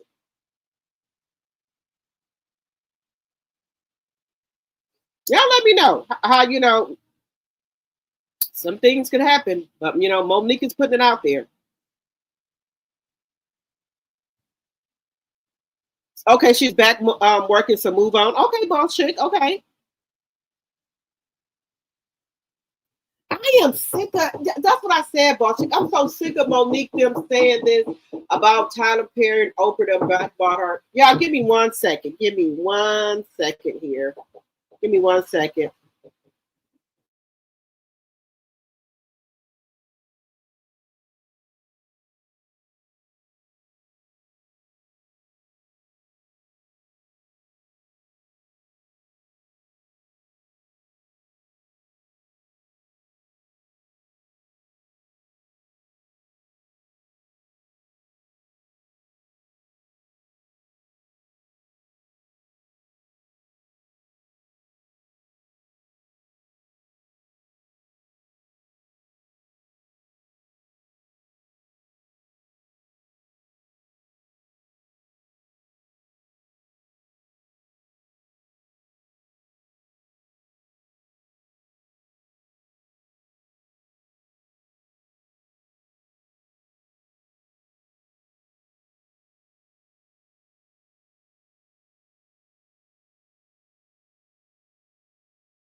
All right, thank you guys so much for waiting. Um, I don't know. I just think that maybe they should move on, but they just keep going and going and going and going. I don't know why. I don't know if they're trying to get some money or what. I don't know what they're trying to do. Y'all let me know what y'all think is going on. Because I think her husband is pushing the issue more. That's what I think. Her husband is pushing the issue. So I don't think it's so much with Monique, it's her husband. And I think she's still making money and stuff like that. I do. I think she's still making money, but I think her husband thinks she could have been making more money if what happened wouldn't have happened. That's what I think it is. Y'all let me know what y'all think.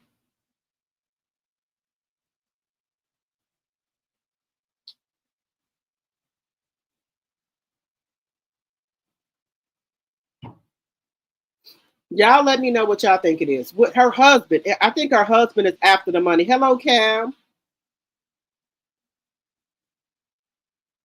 You never heard him say anything about it, about her? That's what I keep saying. I don't know. They said it's going on behind the scenes um that Tyler Perry is saying stuff about her. Yeah, they're not going to give her an apology.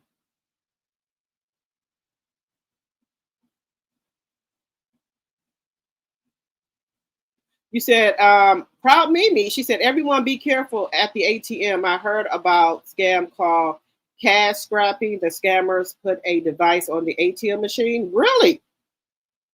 Okay, thank you. Thank you, proud Mimi.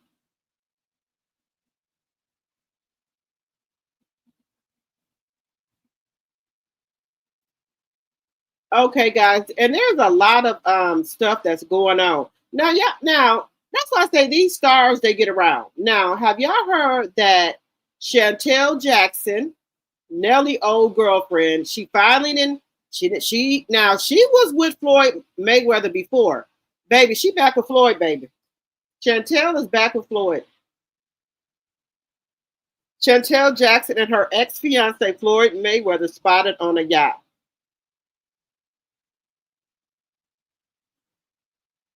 So I guess they back together. Y'all let me know what y'all think.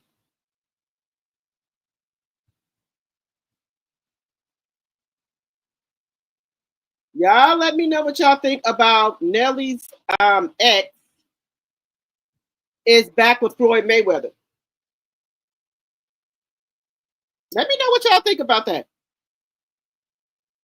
Now see, something is up with Floyd because y'all know Princess Love, she was with Floyd Mayweather too. And y'all know Ray J and Floyd Mayweather used to hang out tough. And I think when he seen Princess Love with Floyd Mayweather, he started trying to talk to her. And they got together. And now Floyd Mayweather, Ashanti and Nelly got back together. They had went to Floyd Mayweather fight.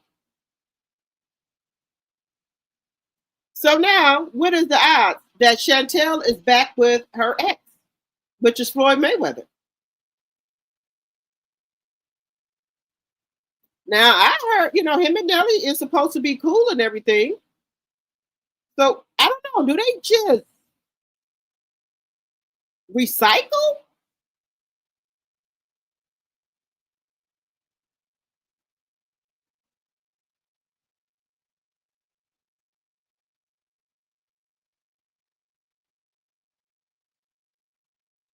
So, what do y'all think? Do they just rotate women?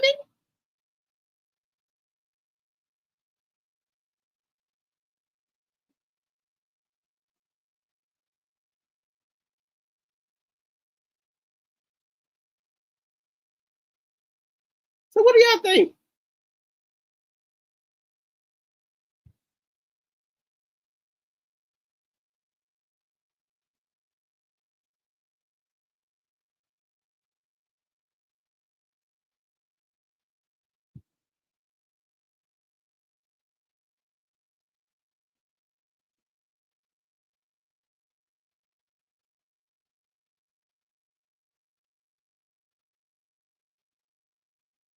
I don't know. They just, I don't know, guys. These people, I don't know. I just think it's nasty that all of them date the same women.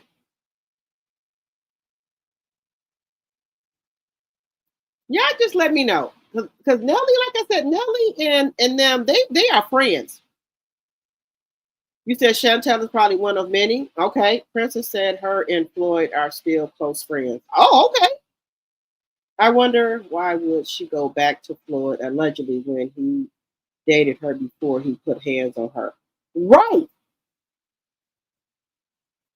Guys, do you think she's trying to make Nelly mad? But you can't make Nelly mad. Nelly is married with a baby, with a shanty. You said, Carla, pass along to the next and back again. Floyd had his share of women and they don't care. They just want the money. Right. That's what I think it is. Okay, Floyd dated her before Nelly. So if they friends, they don't care about them dating each other women? I'm just saying, y'all. I just think that that's nasty. Um, I don't know. They just do weird stuff. But I guess it's a Hollywood thing. They just got a select few people they can work with.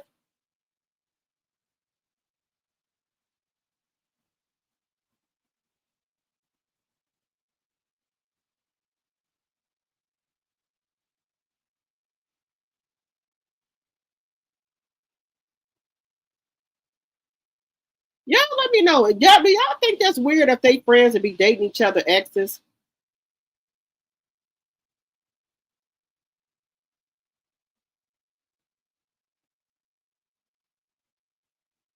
Y'all let me know. What do y'all think about that?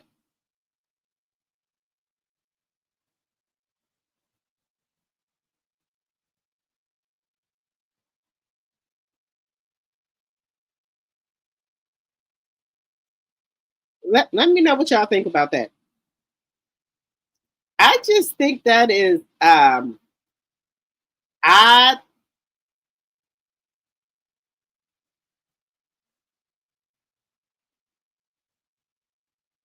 I just think it's odd, but they they want to date each other exes. I'm not. I am not feeling that. But I guess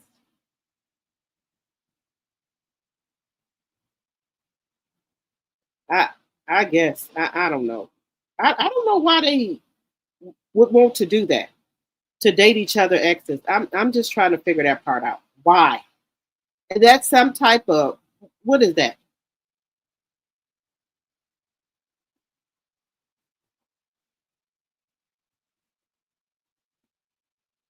And then this is another one, guys, with I don't understand why people want to be a side piece. I don't understand this. Lotto and 21 Savage spotted on vacation. Now, for years, they have denied that they were together as a couple. This man is married. 21 Savage is married and he has 2 kids.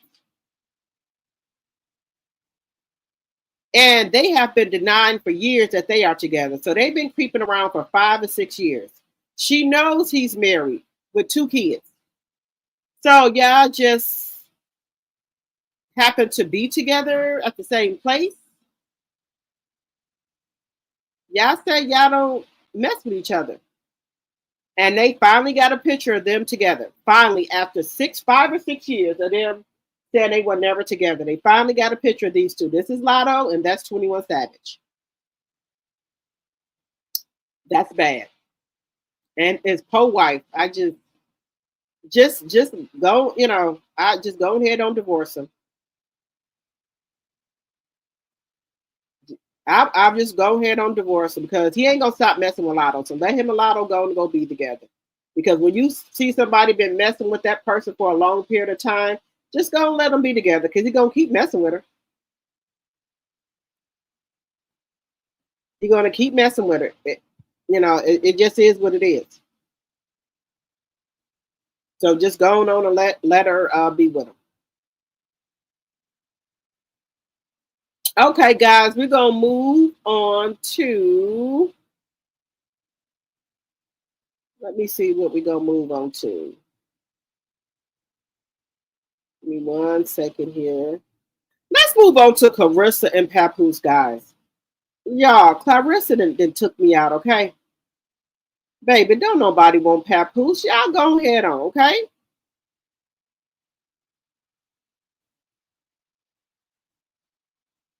Look, anytime somebody is promoting getting pregnant by somebody and not getting the ring first, you know something wrong with them. This woman promotes Papoose more than she promotes her damn self.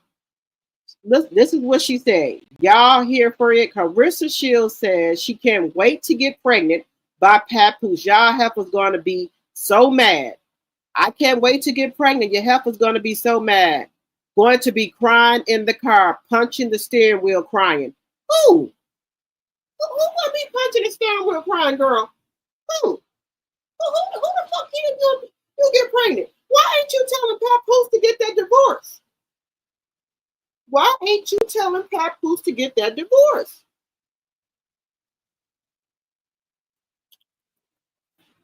That's my thing. Why ain't you telling Papoose to get that divorce? But you right around here talking about we gonna be crying in the car. Who gonna be crying in the car, Pooh? Who? I've never seen a woman run around here so bad in my life trying to get pregnant by somebody before you get married. You should be asking, be talking about y'all gonna get married, but you keep talking about a baby. You keep talking about this damn baby. Why ain't you trying to push for this divorce for Papoose? If y'all a couple, why ain't you trying to ask about this damn divorce before you try to get pregnant by a married man? Because that's what it is. Because, baby, let me just tell you this. If something happened to Papoose, right? I don't care if him and Remy Ma still separated. They are still legally married. You better not come up there to the hospital because Remy can have your ass put out. Okay? If anything happened to Papoose, you don't gotta fucking say so. Nothing. Remy is calling all the shots, not you. So y'all little girls better get your paperwork together. Okay? Y'all need to know what the hell going on here. If something happened to Papoose right now, your ass wouldn't be able to come to the hospital. You wouldn't have no information, no nothing. Remy will be calling the shots. We don't care if you're fucking pregnant. If you're pregnant, that you still ain't calling shit. So before you try to get up, have Papoose pop you with a baby, 4 babies, because you said you want 4 kids, you better be trying to make sure he get that fucking paperwork together. And then, even if he do get a divorce, you know who gonna have next rights to him? His grown kids, which means his grown daughter and son, not you. So instead of you trying to pop that baby on out, you better be asking for a ring. You know, trying to get a ring put on your fucking finger. If that's how y'all rolling. Just saying, I'm just telling you the law.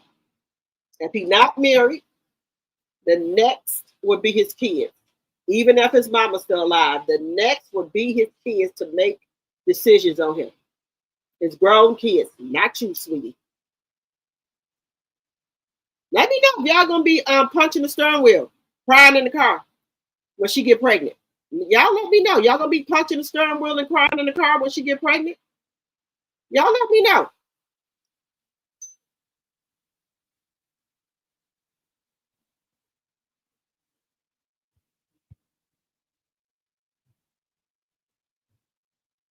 Maybe she mean Remy. Baby, she said y'all gonna be crying in the car when y'all find out she pregnant.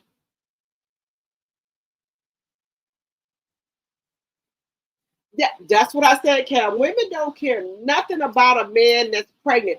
That's why I said I don't know why Tisha keeps pushing so hard for Marceau to put that ring on. Don't nobody care about no ring. You think these women out here care about a man got a ring on his finger? I told you that's a challenge to them. They like messing with married men. So I don't know why Letitia was pushing, talking about she want Marceau to wear his ring so people can know he married. They don't give a shit if he married or not. They gonna still go for what they know. They don't give a shit about no damn ring. You think they care about a damn ring? They don't care. I don't know. Guys, this is what I understand. Why is this divorce taking so long? If Remy Ma and Papoose said everything is split down the middle, they don't want anything from each other. So why ain't the divorce going through? Is somebody lying that they really filed for a divorce? Let me know what y'all think. Because I don't think it should take this long. I've never seen nothing take this long before. Now, if you got other things like properties, kids, and all that, then that I can see. But the only thing that they got is a child together, and you know she gonna give Papoose visitation rights. So what's the hold up, guys? What is the hold up here? What's the hold up? Is somebody not doing what they're supposed to do with the paperwork? Is it Remy or Papoose? Somebody ain't doing what they're supposed to do because it shouldn't take this long. Just saying. Clarissa surely wants to be a baby mama so bad. Look how it's gonna end bad for her. Yes, she needs to worry about that divorce. But it's something, y'all. Something ain't right with this divorce here.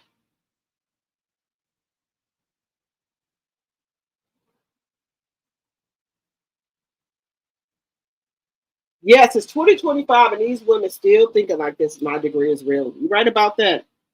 I think she has been boxing too long, even if she has not lost that fight. I think she has been hit upside the head too much.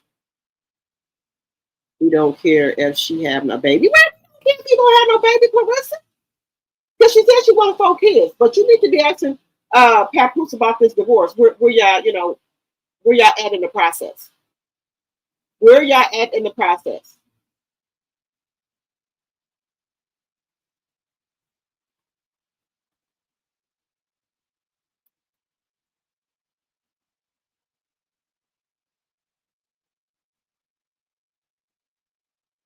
Yes, she be acting like Papoose, the only man she ever had in her life. Oh, little ting. And you know what? She go up so hard for Papoose, it just don't make no sense. He just laid back and chilled. She goes so hard for him. She's so much in love with Papoose more than Papoose is in love with her. Now, well, I'm not gonna say that he like her. I don't think he love her. I think he like her, but she love him. And I think if Papoose try to leave her baby, I think she'll knock his ass out. I'm just saying. The way you know how that would make her look in the public if they break up. How hard she been going for him. You think she gonna stand for that? No. I think she gonna do something to him. That's my personal opinion, y'all. I think she'll do something to him because she go too hard for him. So I don't think she's gonna leave him like that. I don't think it's gonna work like that. It ain't gonna happen. She not gonna walk away like that. Y'all, now let's get into a little ratchetness. Look, these people that went up to the Walmart and they jumped on this person. Wild brawl erupts at Indianapolis Walmart as employee jumped by mob over rape allegations. Let's take a look at this guy. These people they've been going up to the damn job, but just saying. The people in Walmart brawling, guys. They having it out in Walmart, y'all. Let me. Chaos, where one woman can be seen hitting and stomping on an employee of the Keystone Avenue Walmart. The police report says it happened just before noon on Friday. It was instantly on site. Kind Butler, the man who captured this video, says he heard family of an alleged rape victim trying to find someone who may have been involved in the attack. There wasn't any questioning, no anything. They just, as soon as they saw the girl, the whole family came over, started beating her up. Tykeira Hicks was the person they were looking for. I just hear, there she go, then boop, on the side of my head. I felt somebody hitting me. Hicks didn't want her face on camera, but says she knew about the rape allegations against one of her friends prior to the fight. I'm just confused on why I even got jumped, because that had nothing to do with me. Like, I wasn't there to, even if it did happen, to protect her, and I wasn't there to defend him either. Hicks is named as a, quote, other person in a Beech Grove police report documenting a rape investigation, but insists the allegations are made up. I haven't talked to any officers besides after the fight. Hicks says she's been suspended from Walmart following the brawl. The whole situation remains a shock to both her and Butler, who say private problems shouldn't be handled so publicly. Well, I'm just glad everyone was okay, and hopefully they solved their issues. No arrests have been made following the fight, and we're still working to learn more about the Beech Grove rape investigation. Reporting on the north side, Gabriella Mirando, Fox 59. Check out Lane Chaos, where one woman can be seen hitting and stomping on an employee of the Keystone Avenue Walmart. The police report says it happened just before noon on Friday. It was instantly on site. Kind Butler, the man who captured this video, says he heard family of an alleged rape victim trying to find someone who may have been involved in the attack. There wasn't any questioning, no anything. They just, as soon as they saw the girl, the whole family came over, started beating her up. Tykeira Hicks was the person they were looking for. I just hear, there she go, then boop, on the side of my head. I felt somebody hitting me. Hicks didn't want her face on camera, but says she knew about the rape allegations against one of her friends prior to the fight. I'm just confused on why I even got jumped, because that have nothing to do with me. Like, I wasn't there to, even if it did happen, to protect her, and I wasn't there to defend him either. Hicks is named as a, quote, other person in a Beech Grove police report documenting a rape investigation, but insists the allegations are made up. I haven't talked to any officers besides after the fight. Hicks says she's been suspended from Walmart following the brawl. The whole situation remains a shock to both her and Butler, who say private problems shouldn't be handled so publicly. Well, I'm just glad everyone was okay, and hopefully they solved their issues. No arrests have been made following the fight, and we're still working to learn more about the Beech Grove rape investigation. Reporting on the north side, Gabriella Mirando, Fox 59. Check out Lane Chaos.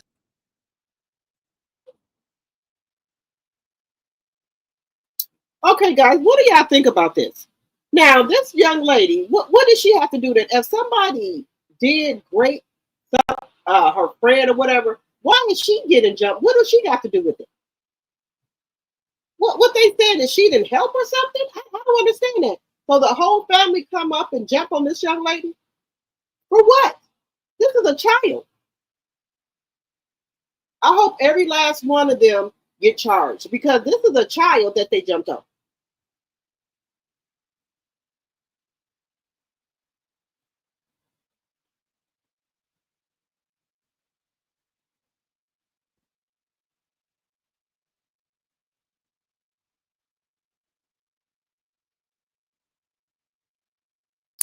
Let me see.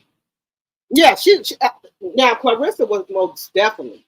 She, you know how bad that'll make her look if her and Papoose break up, or if Papoose and Remy end up getting back together. I think she will try to allegedly try to jump on both of them for playing in her face. But hey, this is what you get when you hype a man up too much. This is the repercussion of hyping a man up like this, and he ain't hyping you up like this. That's all I'm saying. Walmart, where all the mess be at. You're right. You said she would knock him out and end up on Snap. Yep. Deborah said I think she's going to have to lose a boxing match for her to focus back on herself and not so much on Papoose. Yes, she gonna have to. I think Layla Ali can whoop her. I do. I think Layla Ali can whoop her. I do, because Layla Ali says she says she's too fast for her, and she says Clarissa's slow with boxing, and Layla Ali says she's very fast. She says she knows she can win, but she's not gonna come out on her terms. She will come out on her own terms to challenge her in a boxing match, allegedly. Allegedly, guys. We're going to say allegedly. Let's see here. I did want to go.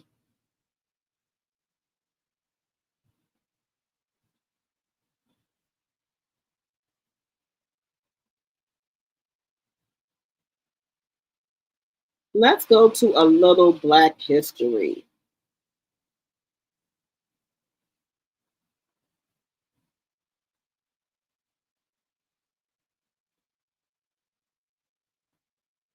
So, let's put this up here. I'm doing a little Black history. Yeah, I know I got to do that. Did you know the first open professional baseball league for Black players was the Negro League in 1920, decades before the MLB integration? They had a Black Negro League, as they call it. Now, let me ask y'all this. If all the Black players step out from basketball, football, baseball, track, soccer, how would the league be with just the Caucasian people? Do you think it'll be less interesting? Just that all the Black players got their own teams, right? And they had it segregated. Well, the Black people just played with other Black players for baseball, basketball, football, soccer, and they just played with their own people. Do you think the NFL then would make money if all the black players stepped away and just went under contract with black billionaires and millionaires, and they just played with their own people? It was segregated. The black people had their own teams, and the white people had their own team. But the white people just play against white people, or Caucasian, white, whatever you want to say. They just played against their own people, and then the black people just played against their own people. Which team do you think? Which do you think the black people would be more interested, or the white people? If the black people, because we got millionaires and billionaires that are black, right? They go on a contract with them, right? There would be no black players under the white. And the black people get their own people to play for them, right? How do you think that'll look? The black people open up their own league for baseball, basketball, and they only had black people as their, as the coaches. They have all black coaches, right? And black millionaires and billionaires, them, own the teams. How do you think that will go over? Let me know what y'all think.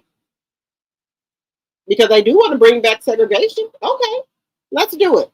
How do y'all think that will look?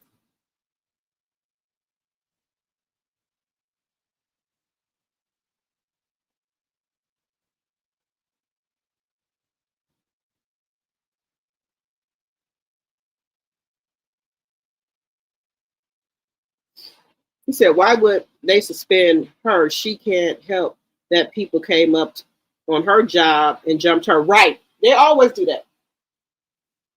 They do that all the time. How can she help? She up there working. They come up there and jump on her. Why is she getting suspended and losing money? Good question. I think right now anybody can outbox her because she is so not focused on her career. Right. She focused on getting that baby, y'all. She did. She said after the last fight that she did, guys, she said that she wasn't going to be boxing no more. She's going to be focused on having a baby. That's what she said. NFL, MLB, and NBA, all white won't make it. I don't think so either. If we had our own league, own billionaires that had owned their own teams and stuff like that, and just let them have their own white teams, who would be more interested to watch on a Sunday, to watch football on a Sunday? Let them segregate it. Okay. Y'all want to do segregation? Okay. We'll have our own stuff, own TV shows, our own, NFL, and everything like that, where it's only black players playing against black players. And, we can get our own little community. How about that? How would that go over? And then the white teams, they can play each other. Just saying. You said, I don't agree with segregation. Well, that's what Trump wants to do. He does. He said that, places can start back doing segregation. Oh, and guys, have y'all seen him? He's been kind of missing a little bit in action. His health is declining. Y'all know his hands has marks on there. His ankles are swollen. They say he has congestion heart failure.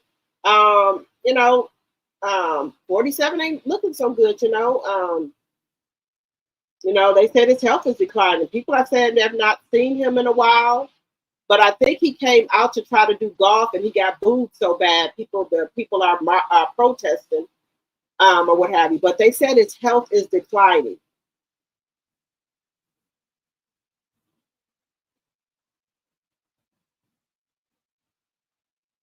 You said they wouldn't air it on TV? Okay.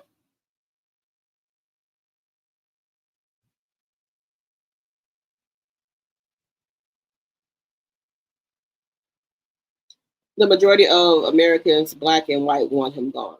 Yes, they do. Now y'all know the Simpsons be predicting stuff. Sometimes it be on point, and sometimes they don't get the dates correctly right, but it do happen. The Simpsons, I don't know if they got somebody that go in the future or what, but they do be having stuff. It'd be a little off, but it'd be right around what they're talking about.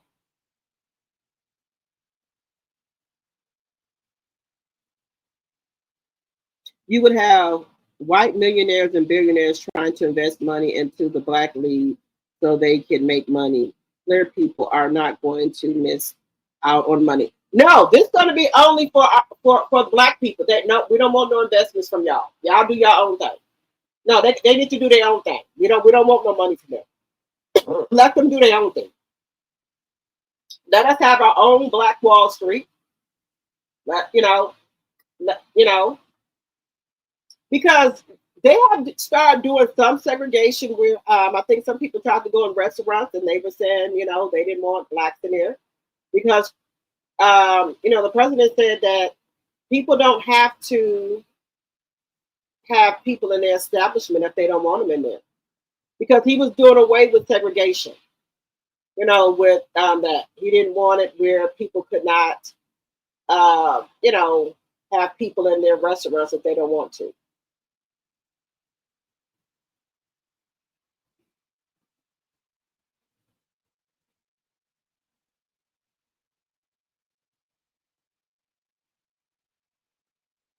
You said the devil was out on the golf court yesterday.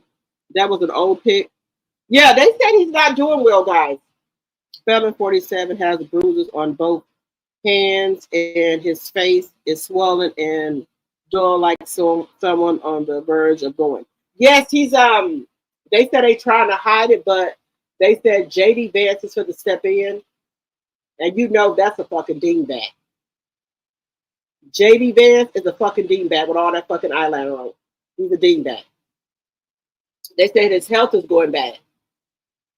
They said that, he has he have to wear diapers and stuff, and he got the bag on him and stuff like that goes down his leg and stuff.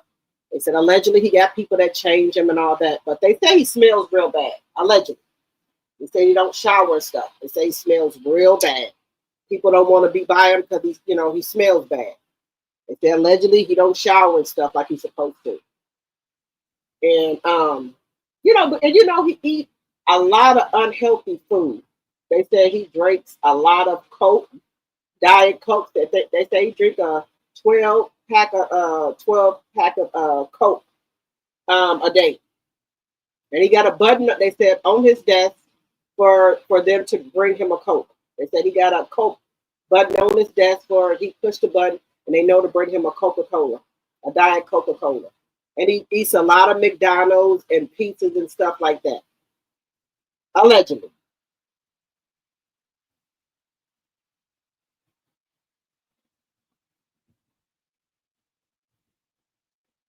You said he wasn't golfing. The magazines are resurfacing old pictures. Yes. And eyeliner wearing, JD waiting in the wings. Yep. They said he's they was talking about Biden. At least Biden was, he wasn't in the best of shape, but he was in better shape than 47. Biden was around here riding bikes and everything like that. He jogged and did exercise.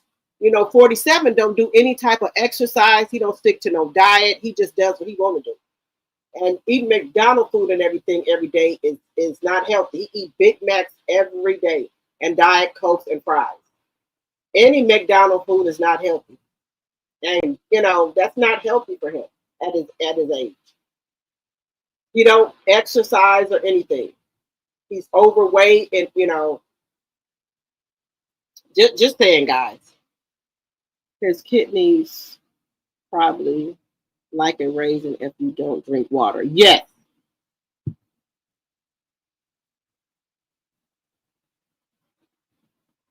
You said he probably showered. He just shitting and pissing on himself. Yeah, he got somebody that's paid to change his diaper. Allegedly, they said that I don't. If you got to wear it, you got to wear it. But they said he's not doing too good.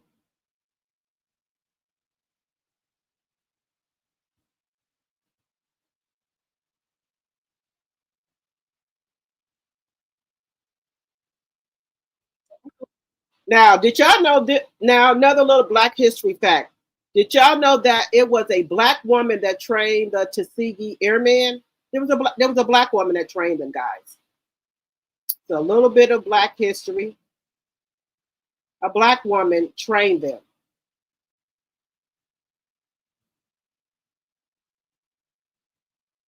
That it was a Black woman that trained the Tuskegee Airmen. She was the first Black woman in America to get a private pilot's license and then a commercial one. She built a flight school when no one would let her fly. So why don't we know more about her? Her name was Willa Brown, a Black woman with wings in the 1930s. At a time when white men barely let women speak, she flew. And then she taught others to soar too. They slammed every door in her face. So she made her own door and opened it for others.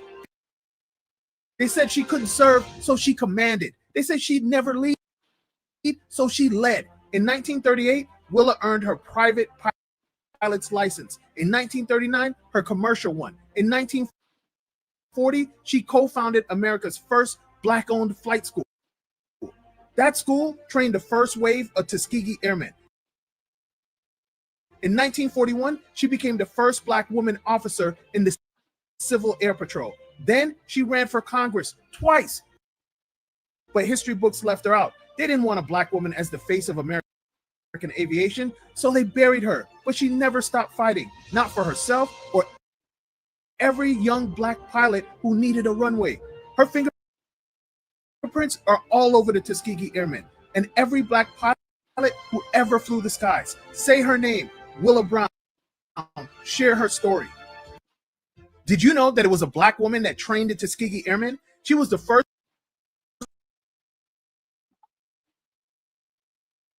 How do we feel about that? A Black woman trained them, guys. Hello, Connie. Yep, it's a Black woman.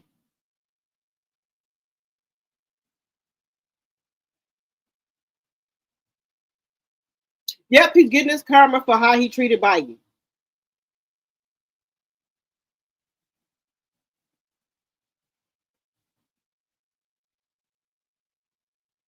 Yep, years of drinking Coke, all that sugar, yes.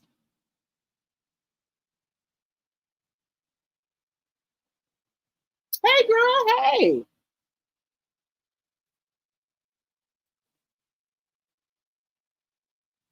Yes, Black women be doing the damn thing, y'all. Black women, Black women is so powerful, y'all. They be doing their thing. They be doing their thing. Let me see what's going on here with my give me 1 second here. Black women be doing their thing, y'all, and they just hide so much stuff from us. Another Black woman right here. Let me show y'all. I know her grandson is so proud of her.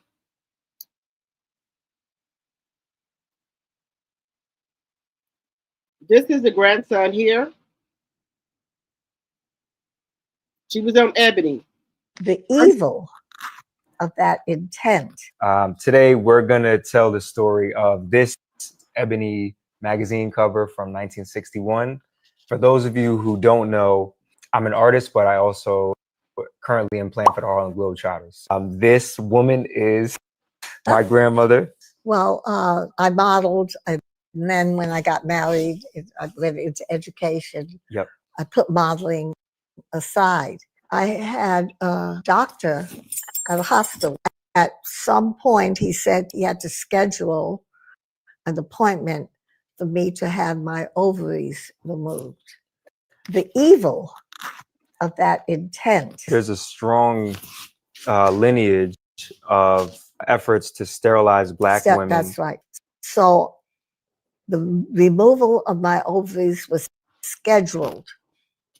And 1 week before I was to go for the operation, I get a call from Ebony. The American Millinery Association wanted to feature a Black woman on the Ebony cover. So I canceled everything, including the operation. to do this because of the next year, my daughter, your mother, was born. And so ultimately, this cover saved my mom's life and therefore my life. Yours. Yep. That is crazy. That decision to shoot this cover has a much deeper feeling of connections because of other covers that you've shot. This Jet magazine cover right here, the cover reads, "Lovely Hill, New York beauty models ideal hats for ladies who like to globetrot." The cover quite literally foreshadows the future that you would ultimately instill in me. That's even crazier because you are the first person to buy me a Harlem Globetrotter jersey when I was 9 years old. And I'm so proud of you. Lights off. The evil of that intent. Today we're gonna. Y'all see that? How they was doing black women? Oh, thank you, Care Bear. Thank you.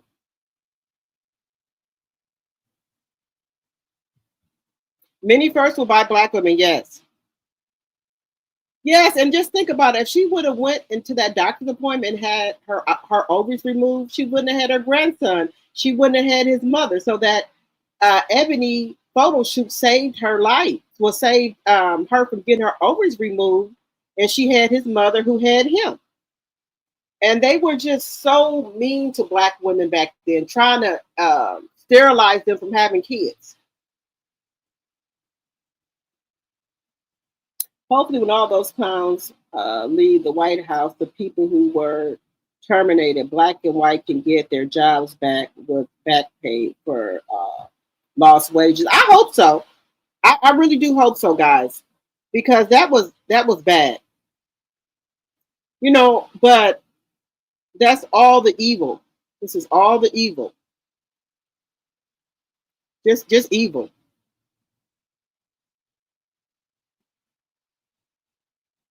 Just evil.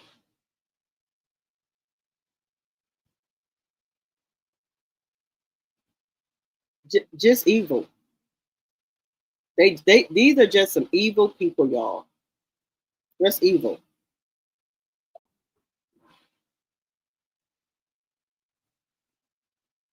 So the black woman has been a woman at the head of a household, not by choice, but by a necessity.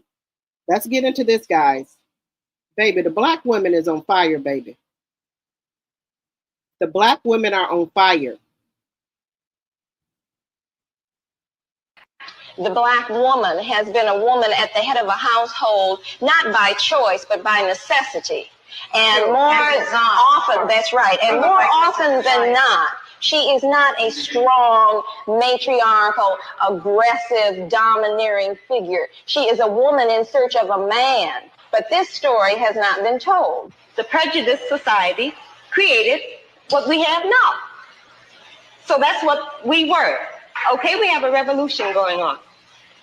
Well, what kind of the revolution? We're in the evolution. I think the revolution is yet to come. Yeah, it's the keep tossing the word revolution around lightly. Everybody. Actress Val Ward performs the works of our black poets and dramatists. For her, black awareness is not revolutionary, but the very foundation of her marriage. Val's husband, Francis Ward, talks of the struggles of the black family in the past and the obstacles that lie ahead. It's extremely important for black history and culture to be transmitted from generation to generation. And the best way, the most effective way that this has always been done is through the family, acting as the primary unit of social organization. And I think one reason why it has not been done with black people is because of the destruction done to our family life. So this certainly has to be one function of the black marriage, to begin to reemphasize and to pick up the thread of Afro-American history and culture that has been left off generations ago when Africans were sold into slavery, when the family unit was purposely destroyed. Part of the obligation of being black is to make absolutely certain that whoever has any kind of control or jurisdiction over your kid, is not bringing him into conflict with the kinds of things we teach. We try to instill in them here in the home. Most middle class homes, quote middle class homes, like I don't even get caught up in that bag. History has never just been about what happened. It's about what's been told, and more importantly, what's been left out. For centuries, Black history has been clipped down to pain, chained to struggle, and packaged neatly between slavery and civil rights. But that's not our beginning, and it's certainly not our whole story. Most of us were taught a version of Black history that was incomplete at best. We didn't learn about Queen Zinga, Mansa Musa, or thriving communities like Black Wall Street. We missed out on the brilliance, the innovation, and the power that shaped the world. That's why Black History Unlocked created The History Books Forgot to Say We Were More Than Enslaved, a digital ebook that reclaims the truth and tells the stories you probably didn't learn in school. Click the link in our bio to get your copy today and reclaim the narrative. In fact, the Black woman has been a woman at the head of a household, not by choice, but by necessity. And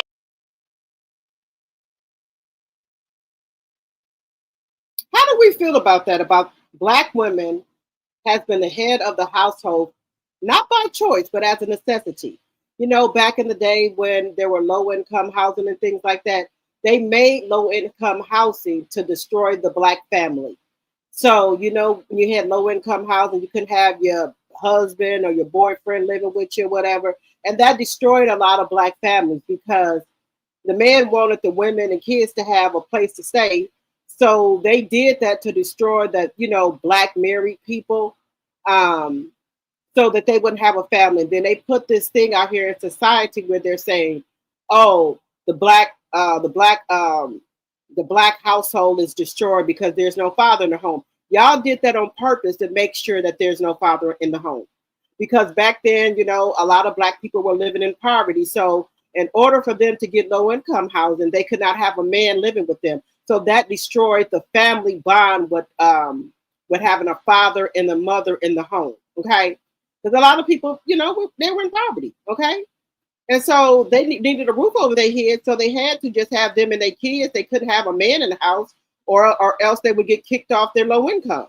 So they did that on purpose. And they got this in the world now and, you know, got this out here that there are a lot of broken homes because there are not a mother and the father in the home. Y'all broke the homes up by doing this. And then that's why there's a lot of people on Section 8 right now who've just been stuck there. They haven't been trying to move on because if they make more money than what they're supposed to make, they get taken off of Section 8. Now, and they don't try to. They don't want to do overtime or find a better job. They want to stay there and pay cheaper rent. But the low-income housing was built, in my opinion, allegedly, to destroy Black homes because you couldn't have a man in there. And they always say, oh, Black women, they're so overly aggressively, they're so manly, masculine. A lot of Black women had to be the mother and the father in their household because there was no father there.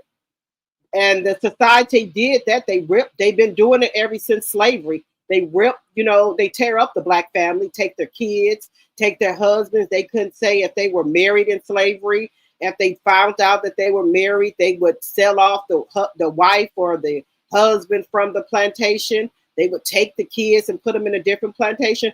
So that made it where they could not be a family. That's been known for generations.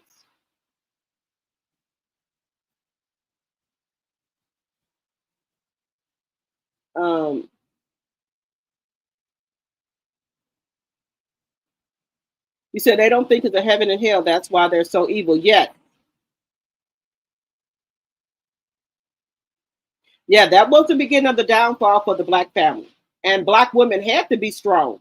You know, you're raising sons and things like that. So you have to be strong in the household and, you know, be a little tough and things like that. That's not something we wanted to do, but, you know, you got to wear the, you know, hats of both mother and father, you know, and you got to be really, you know, tough on your boys. You know, they'll get out of hand, you know. So it's not that we're overly masculine, you know, or, you know, we got attitudes and things. Look at all the stuff we've been through, you know, in our life, you know. Even it goes back to slavery when mothers who did have babies, they couldn't even feed their own child because You know, the white women was having babies and they had to feed the white people's babies because it was something with our breast milk that they didn't want to nurse that baby. They didn't want the baby to nurse their breast. They wanted them to nurse a black person's breast because they said it had more something in it than a white woman. So they would have to use their breast to nurse the white baby with their milk. It was something in the black woman's milk that the white people wanted their baby to have. Yeah, so it was just a lot that black women went through, and it's in our DNA. So you know they call us the attitude. We are overly aggressive, but you know this is something we had to do. You know we didn't want to be like this, but this is what you got to do. Yeah, so it's a lot that we did as, you know, black women and, you know, black men as well. They did a lot of stuff too. Oh, let's get into Mother's Day, guys. This is another thing about Mother's Day that I did not know about back in slavery about Mother's Day, guys. Let's talk about it. Let me know what y'all think in the chat. For enslaved black women, it was hell. Their own babies were ripped from their arms, sold to strangers, while they were forced to nurse the children of the very people who enslaved them. Imagine this: your newborn is crying from hunger, but you can't feed them. Your master's baby cries louder, and you're ordered to give your milk to them first. Your child grows weak while theirs grows strong from your body. This was not motherhood. This was torture dressed up as duty. They called these women mammies, painting it as devotion, but the truth was theft.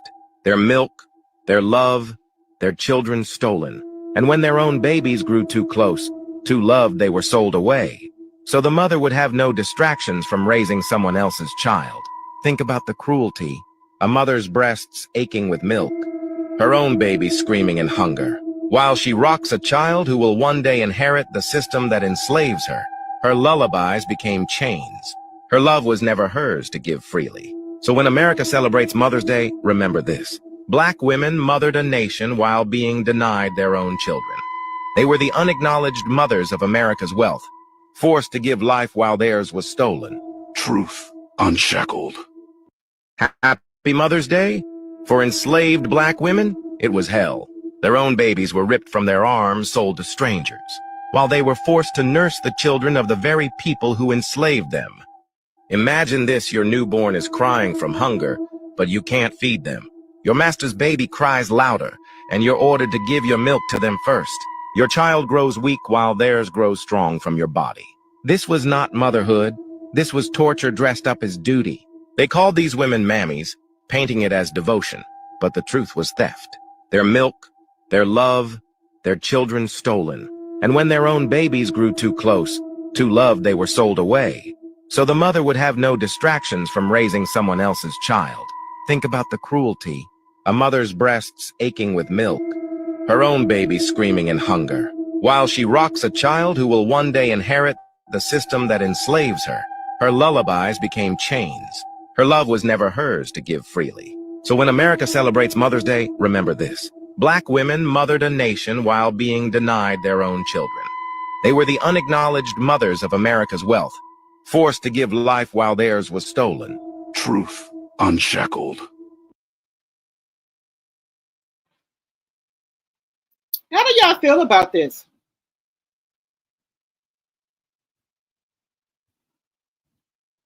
That own mothers could not feed their own children. They had to give their milk to the white babies. And their babies were sold off once, you know, if they became too attached to their babies and things like that, they would sell them off. Even if they could not get married. Y'all know jumping the broom is like a tradition that the slaves did to signal that they, you know, a sign of them being married. And they let the masters know or anything that they were married because they would sell them off. So they would never, you know, really let them know that they were married. They would have ceremonies like at night and stuff. When the masters have gone to bed, they would have ceremonies of, you know, being, you know, jumping the broom. That means that they're married. And then, you know, some of the women got raped by their masters and got impregnated by it.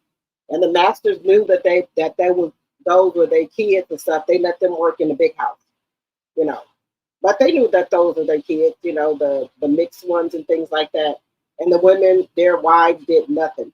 And some of the wives were raping the men, the black men. They were raping them too. So yeah, black people have been through so much. But the last will be first. We always got to remember that the last will be first. Y'all, let me know how y'all like the blacks when we have our Black history lessons and things like that. Let me know how y'all like those. And I like putting history into some of our. We're gonna do one more, guys. We're gonna do one more Black history fact about a black woman, and y'all, we can see how strong the black woman is. One more about the black woman. Born November 24th, 1914, one invention, a world of difference. Let's dive into her story. Bessie Blount Griffin was more than an inventor. She was a force of compassion. In the 1940s, as wounded World War II vets struggled to regain their independence, Bessie saw possibility, not limitation. Her answer, a clever feeding device that let disabled patients eat on their own. No help needed. Her 1951 patent wasn't just paperwork, it was a lifeline, restoring dignity and hope to those who'd lost it. But Bessie faced walls of racism, and America's hospitals turned her away. So she donated her invention to France, where it changed lives. Bessie didn't stop there. She became a trailblazing forensic scientist, breaking barriers and expectations. Her story isn't just about invention, it's about resilience, heart, and changing the world when the world says no. Remember Bessie Blount Griffin, proof that one determined mind can spark a revolution? I bet you didn't know Bessie Virginia Griffin, born November 24th, 1914, one invention, a world of difference. Let's dive into her story. Bessie Blount Griffin was more than an inventor. She was a force of compassion.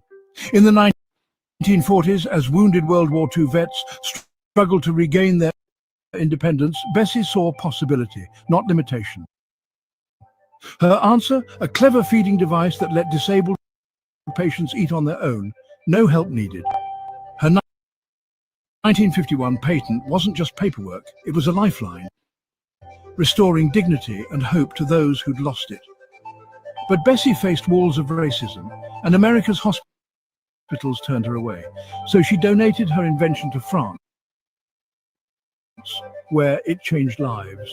Bessie didn't stop there. She became a trailblazing forensic scientist, breaking barriers and expectations. Her story isn't just about invention, it's about resilience, heart, and changing the world when the world says no. Remember Bessie Blount Griffin, proof that one determined mind can spark a revolution? I bet you didn't know Bessie Virginia Griffin. Yeah, y'all see how much the black woman created and did for the world, and they wouldn't even give her no credit for it. Yep, it's important to know our history. Yes, Deborah.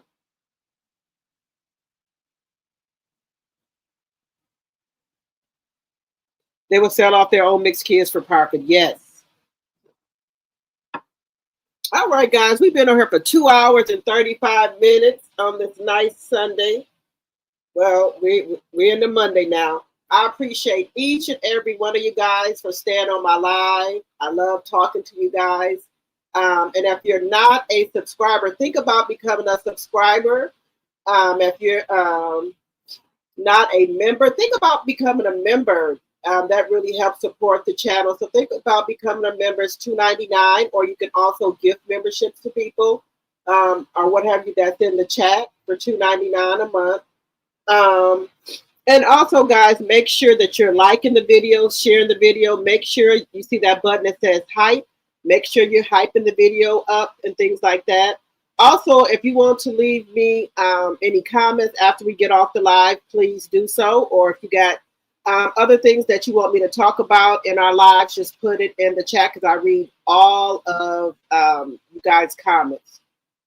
So if you want to comment about something, please leave it. I read all of them, and I do reply back to you guys. Also, make sure you follow me on my other platforms, Instagram, Facebook, and TikTok.